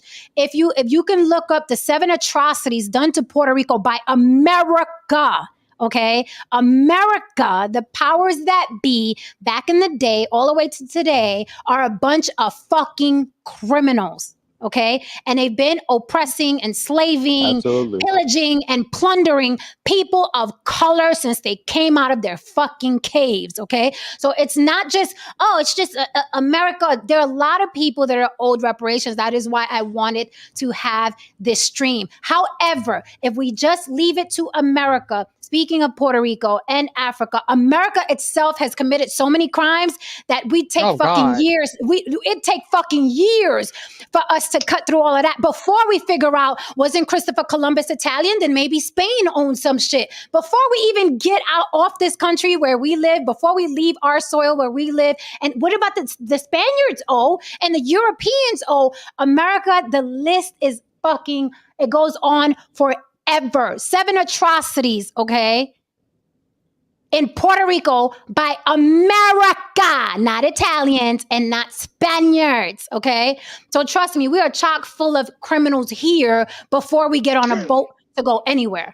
Before we get on a boat. So first off, I never said that Christopher Columbus wasn't white. I didn't bring up white. I was simply saying he brought up Christopher Columbus, and I'm saying this is how convoluted it gets. If you're saying Puerto Rico is owed reparations from America, I'm not going to fight you on whatever you bring to court that shows that. But I'm not leaving Spain out of it. I'm not leaving these other countries that had a lot to do with it as well. That's why I brought up, was he American at the time? He wasn't ever American. No, there was no America at that time. No, at the time there wasn't America, and he never was an American, right? And Spain became filthy rich off of these deals as well. So I'm saying, if you're saying America owes, yeah, I'm not doubting that there's reparations to be owed to other countries, and there are atrocities that have been done over the years and continue to be done. I'm not saying that at all. I'm just saying I'm not letting these other countries off the hook. Like if America passes reparations, these other countries owe as well. That's what I'm saying. They need to be roped into the World Court as well.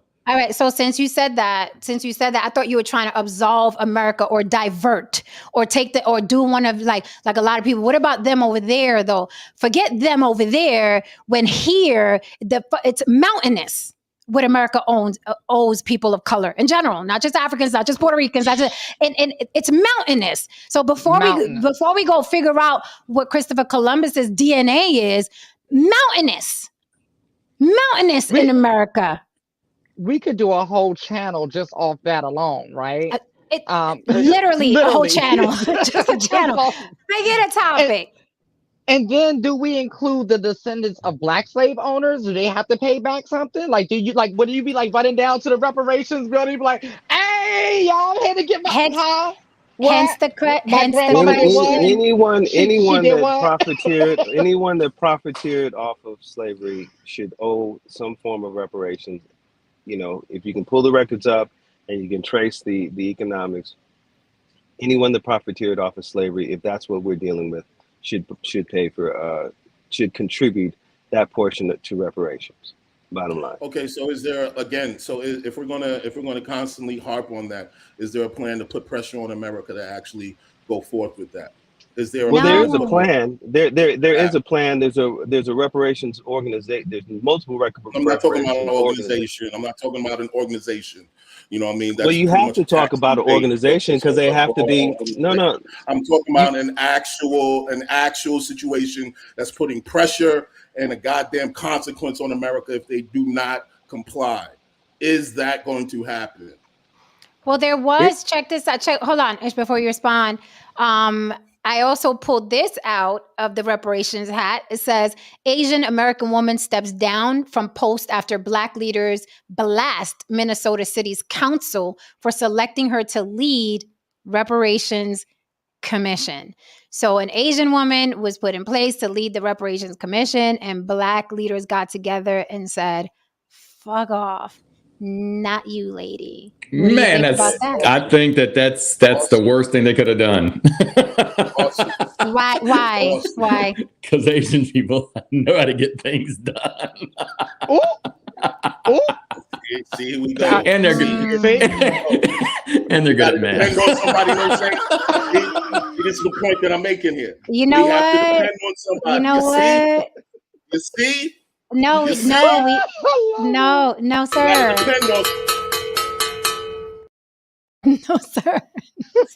I love it.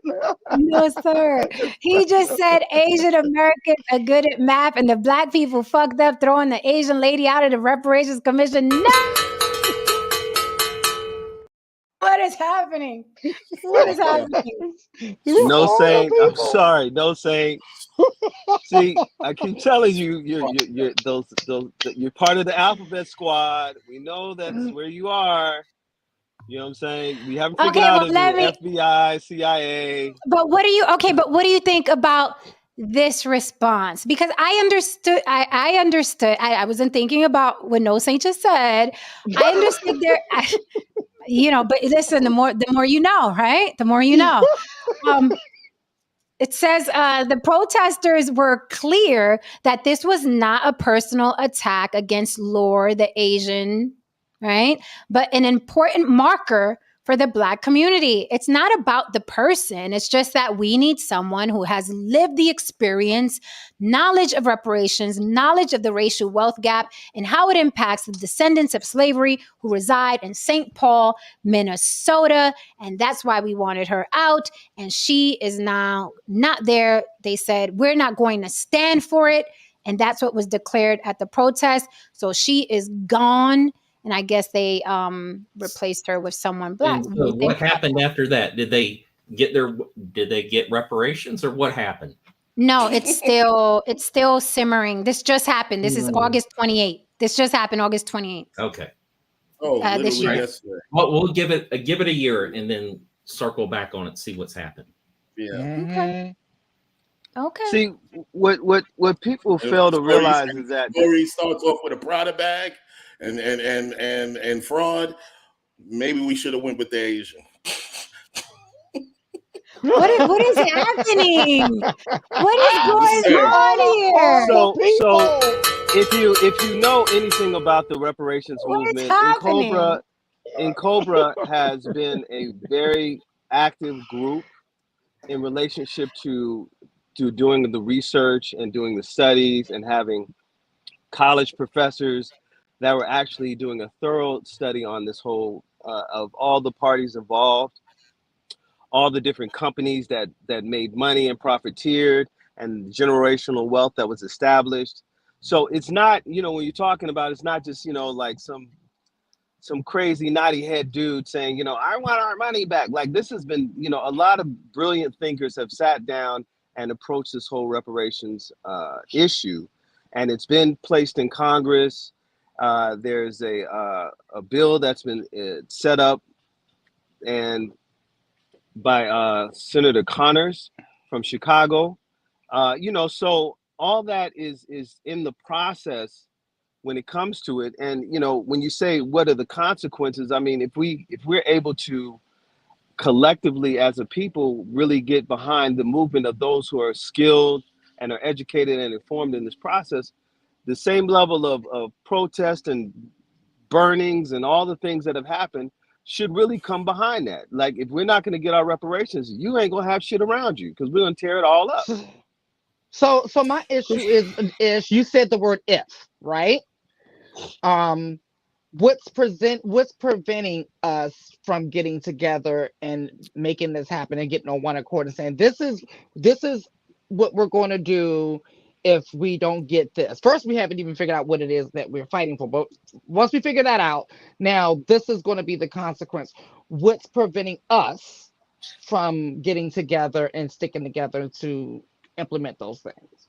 Before you answer, Ish, before you, okay, he left, but I wanted to say good night to George. He had to run. Thank you, George, for your contribution this evening. Ish, you were saying? Collectively being on code. That's where we're not. Now, it's already been, with, again, in Cobra is one organization that has really done a thorough research on this subject, and they have options in front that are realistic options that are attainable. So with that being said, all we have to do is collectively stand behind it, but we don't collectively stand behind much. So that would be the major thing as a people, if reparations really, comes to the table to the degree that, like how it did in California. There was a lot of collective hearings. They were all filled to capacity. There were real serious issues that were laid on the table. They did very specifically for California's responsibility, really micro it down to not just transplants, but generations that were in California during that time period that were impacted by slavery. So California is a very transplant type of state. There was a big historical Southern migration. So that cuts off a great many people. So then when you talk about pure, like, Californians that were there in the 1600s that generationally have families and can prove that, they would be entitled to reparations from California specifically. So that was what kind of, when I really combed through it, that specifically is kind of the scenario. And if that takes place, even though the governor is against signing the bill for reparations, if we're able to attain that there, that sets a standard for all the other states and allows movements around the country to follow that same blueprint. So I want to address Christopher Haydon says Black billionaires don't collaborate with other Black billionaires to create our own jobs, manufacturing, educational resources that leads to generational wealth. Again, I asked this question a long time ago, but I'm going to ask it again. Why is it a Black billionaire's responsibility to save the community? What is this community that keeps being spoken about? And I understand the benefits of speaking that way for church, for the NOI. I understand because you're working within a community. You guys are all helping each other, and it just benefits the religion and the religious leader for everyone to be a collective. But what is this community? Why should LeBron James and Oprah Winfrey and, Robert Frederick and Don Peebles and why should Rihanna and Beyonce and Jay-Z, why should they go running back to help this community? What for? For why? I can answer I can answer the question. Their wealth is attained through the populace of the people. They Beyonce, she has fans. They buy tickets. Mm-hmm. They pay hundreds and hundreds of dollars. So do white people. I mean, but so do white people. There are a lot of white people in the audience. She's global right now. Asian fans too. Absolutely, but we're just microing in on one community right now in this conversation. Mm-hmm. So with that being said, her wealth was attained through the body of her fans. So to give back to her fans is something that maybe not a requirement, but is something to consider. She wouldn't have the success that she had without the support of her fans. So what would be wrong with giving back through educational programs, through food programs, through housing opportunities, like those type of things, and it's not nominal. If she dropped $1 million in Compton, like Dr. Dre did, where he put a great deal of money in Compton High and upgraded the facilities to the degree that it was equal to Santa Monica High School, where there's a lot of tax dollars there. So that helped the children in his community that he came from, but also supported his career from the early years. Okay, so let me jump in. So it sounds like you make the Black community sound like begging Billies, right? Because Beyonce is literally on a Renaissance tour right now. It's global. It is not in Atlanta and Chicago. It is global. People that don't even speak English are singing this woman's lyrics. Do you think that those people in Asia and in Europe who buy her records, who know every word, I don't fucking know every word on Beyonce's album, do you think that they're owed something back? And these people are regular working people in the audience in Asia and in Europe, and they're regular working people. They're not rich. You know what I mean? Why are Black people owed money because they decided voluntarily to buy her album, but Asian aren't, Europeans aren't, Latin aren't? Why aren't they owed anything? But Black people, if they pay for an album, they deserve something back. Nobody asked them to buy that album. Nobody asked them to buy that album. It's nonsensical to me. Well, I'm not saying that the others aren't. I'm saying that the others are just as equally, because it's the same process. You know what I'm saying? Wait, just the others are equally what? Wait. Equal are equally entitled to, like some sort of charity or extension of appreciation for they're buying records too. I'm not saying that they're excluded. I know, but good music out of it and a good concert.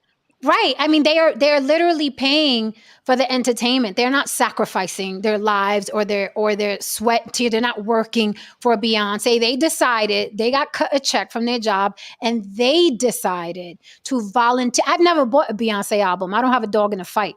Right. None, I don't feel like any celebrity owes me anything. Okay. I've watched Babyface a bajillion times. I don't feel like Babyface owes me anything. I paid for a service. I paid for that ticket. He entertained me. That was the end of the deal. No one forced me to go there. Okay. And you guys know me. I've seen Babyface about a good 7 times, but he doesn't owe me anything because I took myself there. He gave me what I paid for. Black people got what they paid Beyonce for. So it's nonsensical to me. She's not a politician.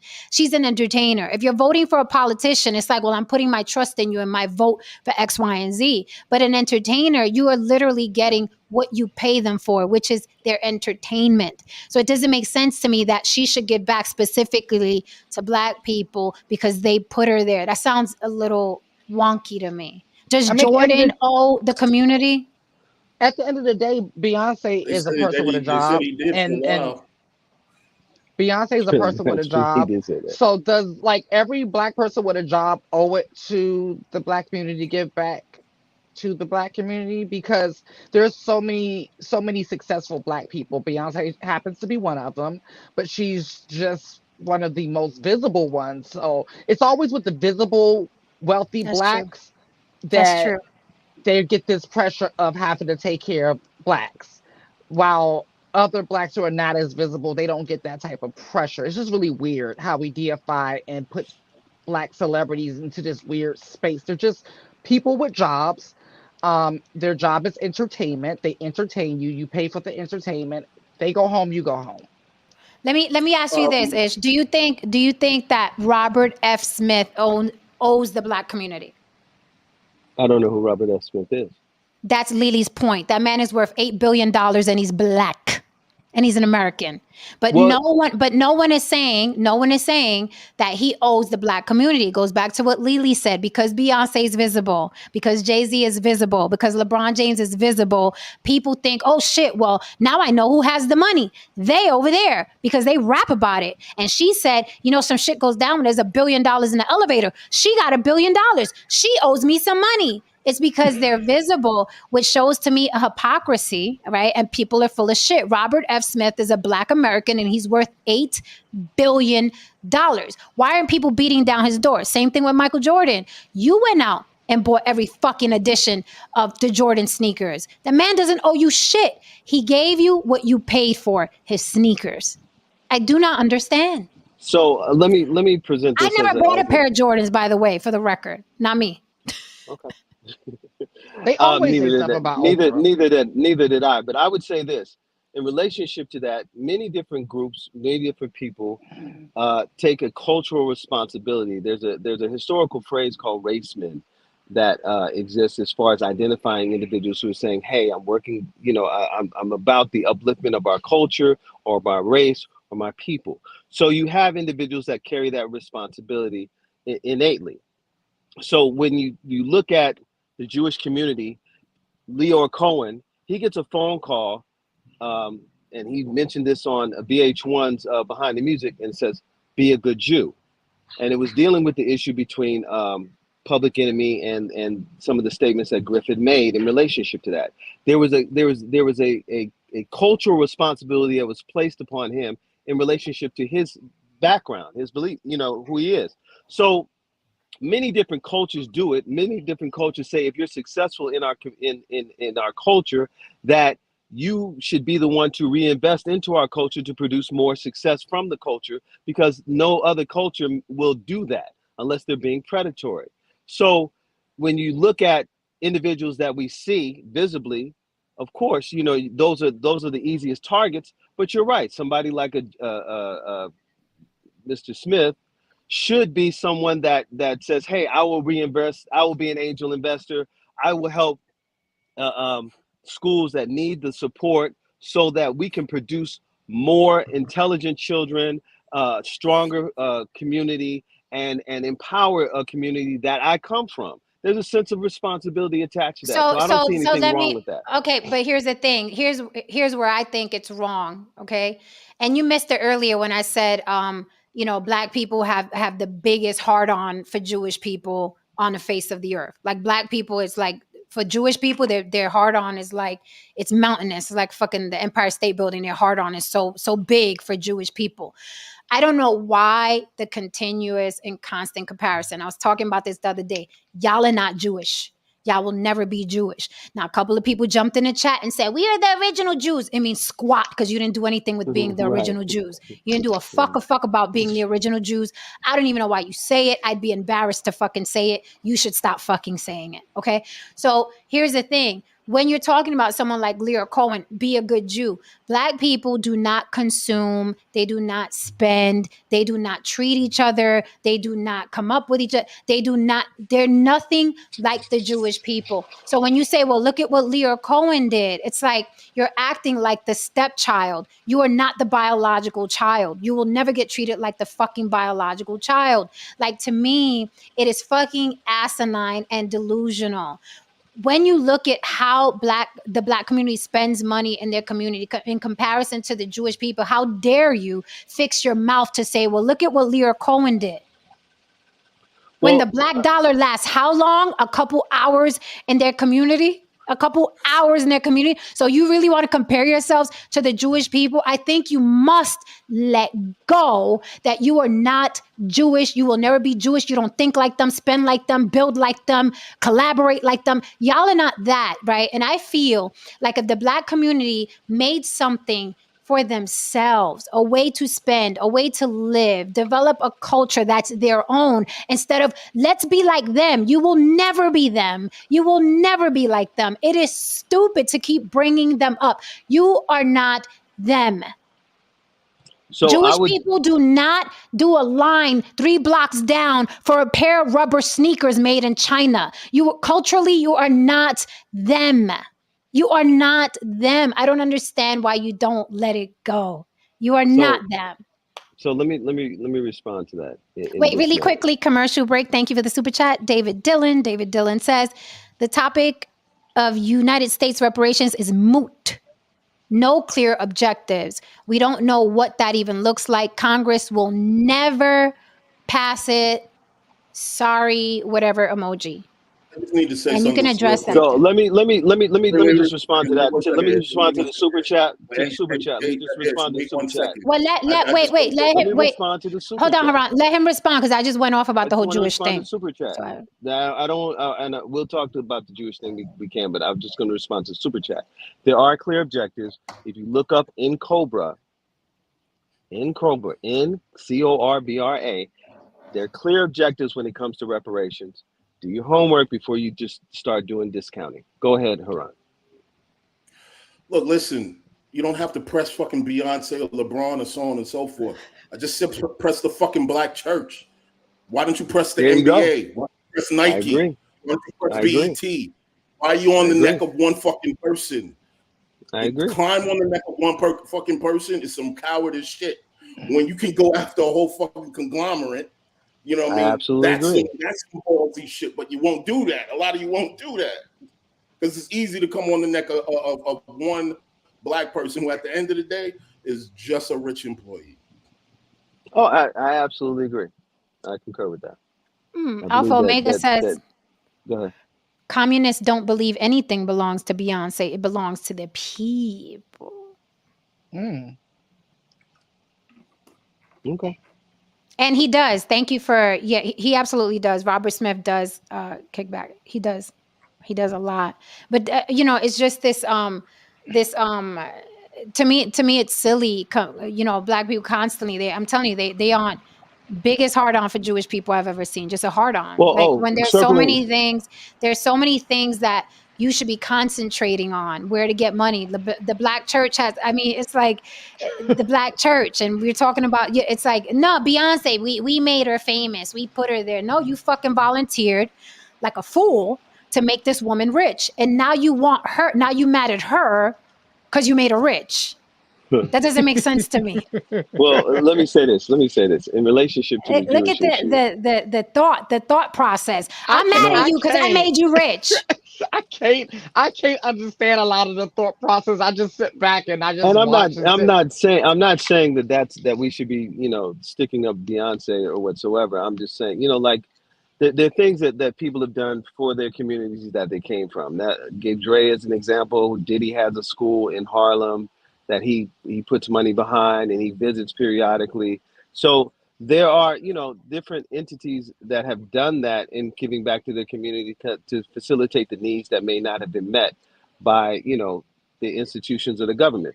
Going back to the Jewish issue, you're absolutely right. We will not be Jews in the context in which you're speaking. And but it is a point of reference to see that this group of people did this, and it shows that we have the ability to do that if we got onto You code don't, though. You don't. And this is where we vehemently disagree. No, you don't. It's a very Black people in this country, the experience is quite unique. It's quite unique. You are not the Jewish people. You will never be Jewish. You will never come together like that. I don't understand why you can't create your own collective and your own thought process to rise above this oppression that you think is on your fucking neck. But to try to model yourself, and I notice with Black people, they're constantly trying to model that. Let's study the Scientologists, and let's study around, and let's study the Jewish people. Therein lies the problem. That shit with them is fucking, it's in their DNA. That shit is in their fucking DNA. And you think, oh, it's good. If that was the case, Tony Robbins would make everybody wealthy. All these fucking clowns, these YouTube coaches would make everybody a stud. Andrew Tate wouldn't have a million flying monkeys. There would be a million Andrew Tates. That's not how leadership works. That's why there's one guy and a million people in the chat. That's why there's one guy and a bunch of idiots buying his coaching dating plan. That is not how it works. What leader do you know made a legion of leaders? Never once in history. Never once in history, whether they were dictators or nice guys. Leaders do not make leaders. They make followers. Elijah Muhammad did. He did not make leaders. Y'all are followers. He made Muhammad Ali. He made Muhammad Ali was whoa. Muhammad Ali was Muhammad Ali before Elijah Muhammad touched him. That's why Elijah Muhammad touched him. Are you fucking crazy? I just got triggered. The reason why Elijah Muhammad made a beeline for Muhammad Ali is because he saw what he was. Are you fucking kidding me? If that's the case, woosah, let me calm down. If that's the case, then all of you would be Muhammad Ali, including you. If Elijah Muhammad can touch a man and create a leader, then all of you would be Muhammad Ali and not fruit. You are fruit of Islam. You're not leaders of Islam. Are you crazy right now? Muhammad Ali? Muhammad Ali. Everyone has somebody to answer to. Muhammad Ali. Muhammad Ali. Yeah, well, that's just a part of being organized and being structured. But at the end of the day, there are a great many leaders that have come out of the nation. If we're going to just talk about that specifically. No. I disagree. Out of any organization that has existed from that time period to now, had no organization that's produced leaders like the Nation of Islam. And again, Muhammad Ali was just a boxer who won the Olympics, and that was it. He was not a public figure. He did not have a message in his mouth. Okay, but here's the thing. Hold on. What distinguished Muhammad Ali from any other athlete was that he had a message in his mouth. Now, but that message did not come from his own thoughts. So that message came from the teachings of the Nation of Islam, and that's what made him a head and shoulders above the rest. Everything that he espoused was the Honorable Elijah Muhammad's teachings. So the Honorable Elijah Muhammad made him. He didn't make the nation. Okay, first things first, I don't know where you got Muhammad Ali made the nation from. You pulled that out your ass. I don't know where you got that from. What I said was Muhammad Ali was a force as Cassius Clay. Elijah Muhammad spotted him because he was a force as Cassius Clay. Okay, that was the hard on. That was the turn on. But the Nation of Islam does not produce leaders. As a matter of fact, all the leaders are quite missing, aren't they? Malcolm X, gone. Khalid Muhammad, gone. Okay? So don't tell me that they make leaders because and Reza Islam, he's next, okay? Don't get me to talking. Whenever someone comes out the nation and they are a force, they fucking disappear. Okay? So throughout, and I know that you have a biased opinion. How and ever, I go back to what I said. There hasn't been one leader on fucking planet Earth, good, bad, dictator, not John F. Kennedy, whatever the leader was, whether he was a tyrant or not, they never produce leaders. They produce followers. The reason why Elijah Muhammad looked at Muhammad Ali like, we could do something with this Negro, was because he was Cassius Clay. And there was no other boxer like Cassius Clay. So me being a leader, I would have fucking took Cassius Clay too. Because I would have been like, this Negro is not scared. This Negro got a big mouth. If I can give him my teachings and he could use that big fucking megaphone and mouth of his to preach what I'm saying, then I got me a nice mouthpiece for the NOI. That's how leadership works. He wouldn't have touched.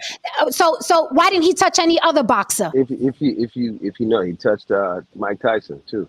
But if I can't. I'm just giving you. I'm giving you the history. I'm giving you the history. I mean, if you really but that's funny. Like out of all Jen. the boxers, he chose two of the greatest. Like, Jen, can you put up the Hodgkins comment? Can you put Hodgkins comment? That's what leaders do. That is my point. Do we not have a dream team on the block with Jen? Jen. Why did I let some people fucking go? When you are building a fucking empire, you're going to choose the fucking best of the best. That is all leaders do. What are you talking about? So let's start here, Jen.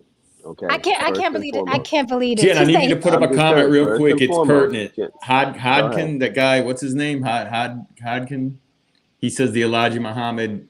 Also, look for that comment and put it up there. I don't know if Ish wants. I'm licking. I don't know if Ish wants to stand by this one because I'm. And we're over 2 hours, so we'll do it quickly. Which one? Elijah Muhammad made Louis Farrakhan? Yeah, I think that one. Put that one up there. This one? So he says Elijah Muhammad made Louis Farrakhan. Okay, fair enough. Dr. York and Yahweh bin Yahweh. You want to stand on that one, Ish, or you want to expose those two just at the end? No, he's talking about Dr. York was admitted pedophile, and Yahweh bin Yahweh, a cult leader who had people murdered. I don't think you want to put that. That's not you, Ish. I'm just saying. I know you're not defending it. But I got you. But that is a dynamic. That is a history. So regardless of the wherever they went with their leadership in relationship to their issues, and I know Jacob York personally, his son. So yeah, I know he's a successful businessman, right? He's a producer or something. Yeah, he's a film producer. So I understand the dynamics a little bit more behind that scenario, but which I don't want to really speak to in relationship to that. I understand that was a personal conversation, but when you're talking about the different entities that's branched off, or individuals that were influenced or taught by the Honorable Elijah Muhammad, there are a great many individuals that became leaders in their own right based upon the foundation of these teachings. Some of them, like Dr. York and Yahweh bin Yahweh, created their own scenario because they wanted to be the guy and didn't want to fall under the responsibilities or the structure of the nation. But they were former members. They didn't want to. They didn't want to be followers. They didn't want to be followers. Absolutely. So they right. So it goes to do that. Right. So that's what happens when a leader clashes with a leader. That's what happens when a leader clashes with a leader. But the point of a leader is not to create other leaders, especially in religion. Especially in religion. That is not their focus. Let me finish. Let me finish. Perception of leaders. They'll create the perception of leadership. So it goes to what Mr. Justin said. The others are leaders of themselves, right? So when you say, well, look at Muhammad Ali. And it's funny that you won't claim the fuck-ups. You're like, oh, they wanted to do their own thing. But you'll claim the Muhammad Alis and the Mike Tysons, who were already leaders, or they wouldn't have rose to what the fucking, height that they did.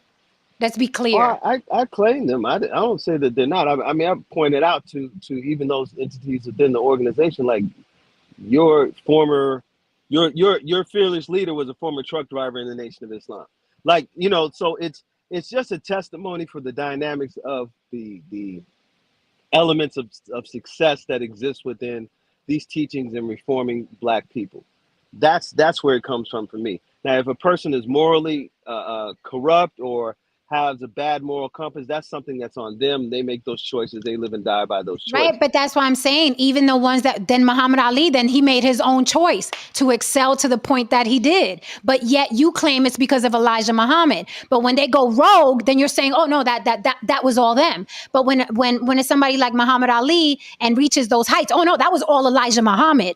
But when somebody goes rogue, oh no, that was on their own. So which one is it? When they're good, when they not excel, separating the two. when they excel, it's because of Elijah Muhammad. When they fuck up, it's they wanted to do their own thing. They wanted to do it. It doesn't make sense. I'm still saying that the foundation of those teachings are what they're springboarding off of. I'm not denying them. As when No Saint brought it up, I didn't go, oh no, I'm not dealing with them Negroes. No, I identified that, that's where they come from. I can tell you what they were and what they were doing, and every aspect of the teachings they still utilize, but they just put a spin on it. So I'm not denying that. That still bears witness to the power of what the Honorable Elijah Muhammad's teachings are. So there's bad in his teachings as well. I mean, you can take any good and turn it bad. You that's anything. You know what I'm saying? You can take a gun and protect people, or you can take a gun and create a mass murder. So I mean, okay. So I'm asking a stupid question, but in your opinion, everything he teaches is good, right? You're gonna say yes.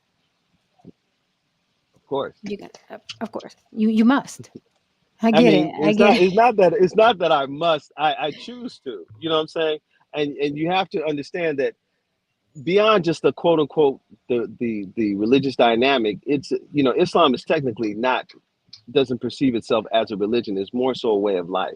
So but you use the Quran. We use the Quran as a point of reference for revelation. The Quran is a book that was revealed through Prophet Muhammad. So it's a religious book. I mean, in the sense of you pray. It's a religion. In the Quran, it says leader. You have a spirit. Well, we don't have one central spiritual leader when it comes to that. You have, in Islam, you have, you don't have it's not like the Pope. You don't have that type of situation. That's just not how it's designed and practiced. Interesting. So even in the Quran, it says, I perfected for you Islam as a religion, but it's a way of life. And that's a quote within the Quran itself. Well, listen, I must be a weirdo because I believe in making other leaders. Very specifically, because if I fall, I could fucking lean on them and vice versa. Okay, exactly. That's how I think. I'm not gonna the end all be all, and then you fucked up and it's like, well, I didn't teach nobody nothing. No. Can I just want to say something. I saw the guy with the comment about the leaders also come back and say Dr. York wasn't convicted of being a pedophile. He had multiple RICO, child molestation, and financial reporting charges. And I believe I saw him admit to this in front of a court. So there's a lot of that. But what's really interesting, I don't know how much you know about Dr. York. Jen, do you know anything about him? I've never heard that name. So look up the Nuwaubians. And it was in Atlanta. It's around where Lily used to live in Atlanta. They had a Egyptian pyramid temple. Mm-hmm. Yeah, it's very. Well, you know what happened with that was that okay, but to answer to help Jen with knowing who they are. Remember the guys back in the 80s and the 90s that used to stand on the corners and in robes and sell incense in New York? A lot of cats were doing that shit back then. but I'm talking about in the white robes. They had that was their thing. They had these robes that they wore. Yes. That's Dr. York's crew. Okay, I do remember them. You said the white robes. They still out there in Atlanta. They still out there in Atlanta doing the same thing. Wait, there was a documentary on this guy, right? Yes, several documentaries. Okay, several. All right, so I know who this is. ID Channel did one. You've seen them. ID Channel did one. I mean, ultimately, you wouldn't have the like an Egyptian. Right. You wouldn't have the Force MDs if you didn't have Dr. York. Let's just say that. How are those even connected? Well, at least something good came from it. Right. But You th- just messed up tender love for me. You just messed up tender love. Like literally. Stop Like, ruining my life. Jesus. so Hey, you remember see So that do she you? just I like this question here. How would, and I know we're about to leave out. How would the Yeah. FBA prevent reparations from being hijacked? That's interesting. Uh-huh. I How would mean, the if you FBA really, prevent reparations from being hijacked? First of all, what do you mean by hijacked? Like who's going to take it? Who's going to take who's going to take? like Who I are you said expecting earlier, to take white it? people gonna get their cut. Right. They gonna get it. They gonna get something. That's gonna be But taxed. if they're the ones in charge of it, of course they're going to get a cut. George is first in line. You heard him. As far as yeah, in my opinion, that word prevent is heavy because going back to like what No Saint and Haran said, uh, these people are too comfortable. Like you understand, reparations would be like, in my opinion, something extra that you get. But people are comfortable. They're watching football. They're watching power marathons. They're able to buy their Jordans. They're able to get their fast food. Like people are comfortable. In my opinion, in order for there to be civil unrest or what, people would have to be desperate, like Yeah. dying, like death. And no one is. Everybody's chilling. Everybody's like, reparations. Oh, you heard what he said, and then they go back to their football. right. So Well, what I'll I don't say know. though is what I want to say. Like, there has to be like when you look at I'm involved. I have two different people, two different groups that go to the Congress and fight for interests that I have. Right. I have the Veterans Association, which is a big group, and I have the Firefighters Union that will go to Washington when things are going to try to get us different funds to try to get us. You know, if like with someone getting cancer, to try to get that underneath where you can get, so you have to have a political block, and that's the only way I think. But that would take coming together and agreeing, and that's the biggest thing is how do you get everybody who wants reparations on the same page and create a voting block that's not just voting for the Democrats or the Republicans, but actually going to Congress and lobbying that have some kind of power. And if there are 40 million people in this Everybody country, wasn't on the yeah. same. No saying everybody wasn't on the same page when it came to slave rebellions, and everybody Yep. wasn't on the same page when it came to the civil rights movement. That shit happened. You just need enough people to actually get shit popping, and things Right. will change. There'll never That's it. be Absolutely. And you have you country. and just like you have a congressman that already has the and I forgot the what it's called. I can't Google it right now, but Conyers is the congressman that set up the reparations bill to be heard in Congress and to set it up so it goes through the process of the system of Congress.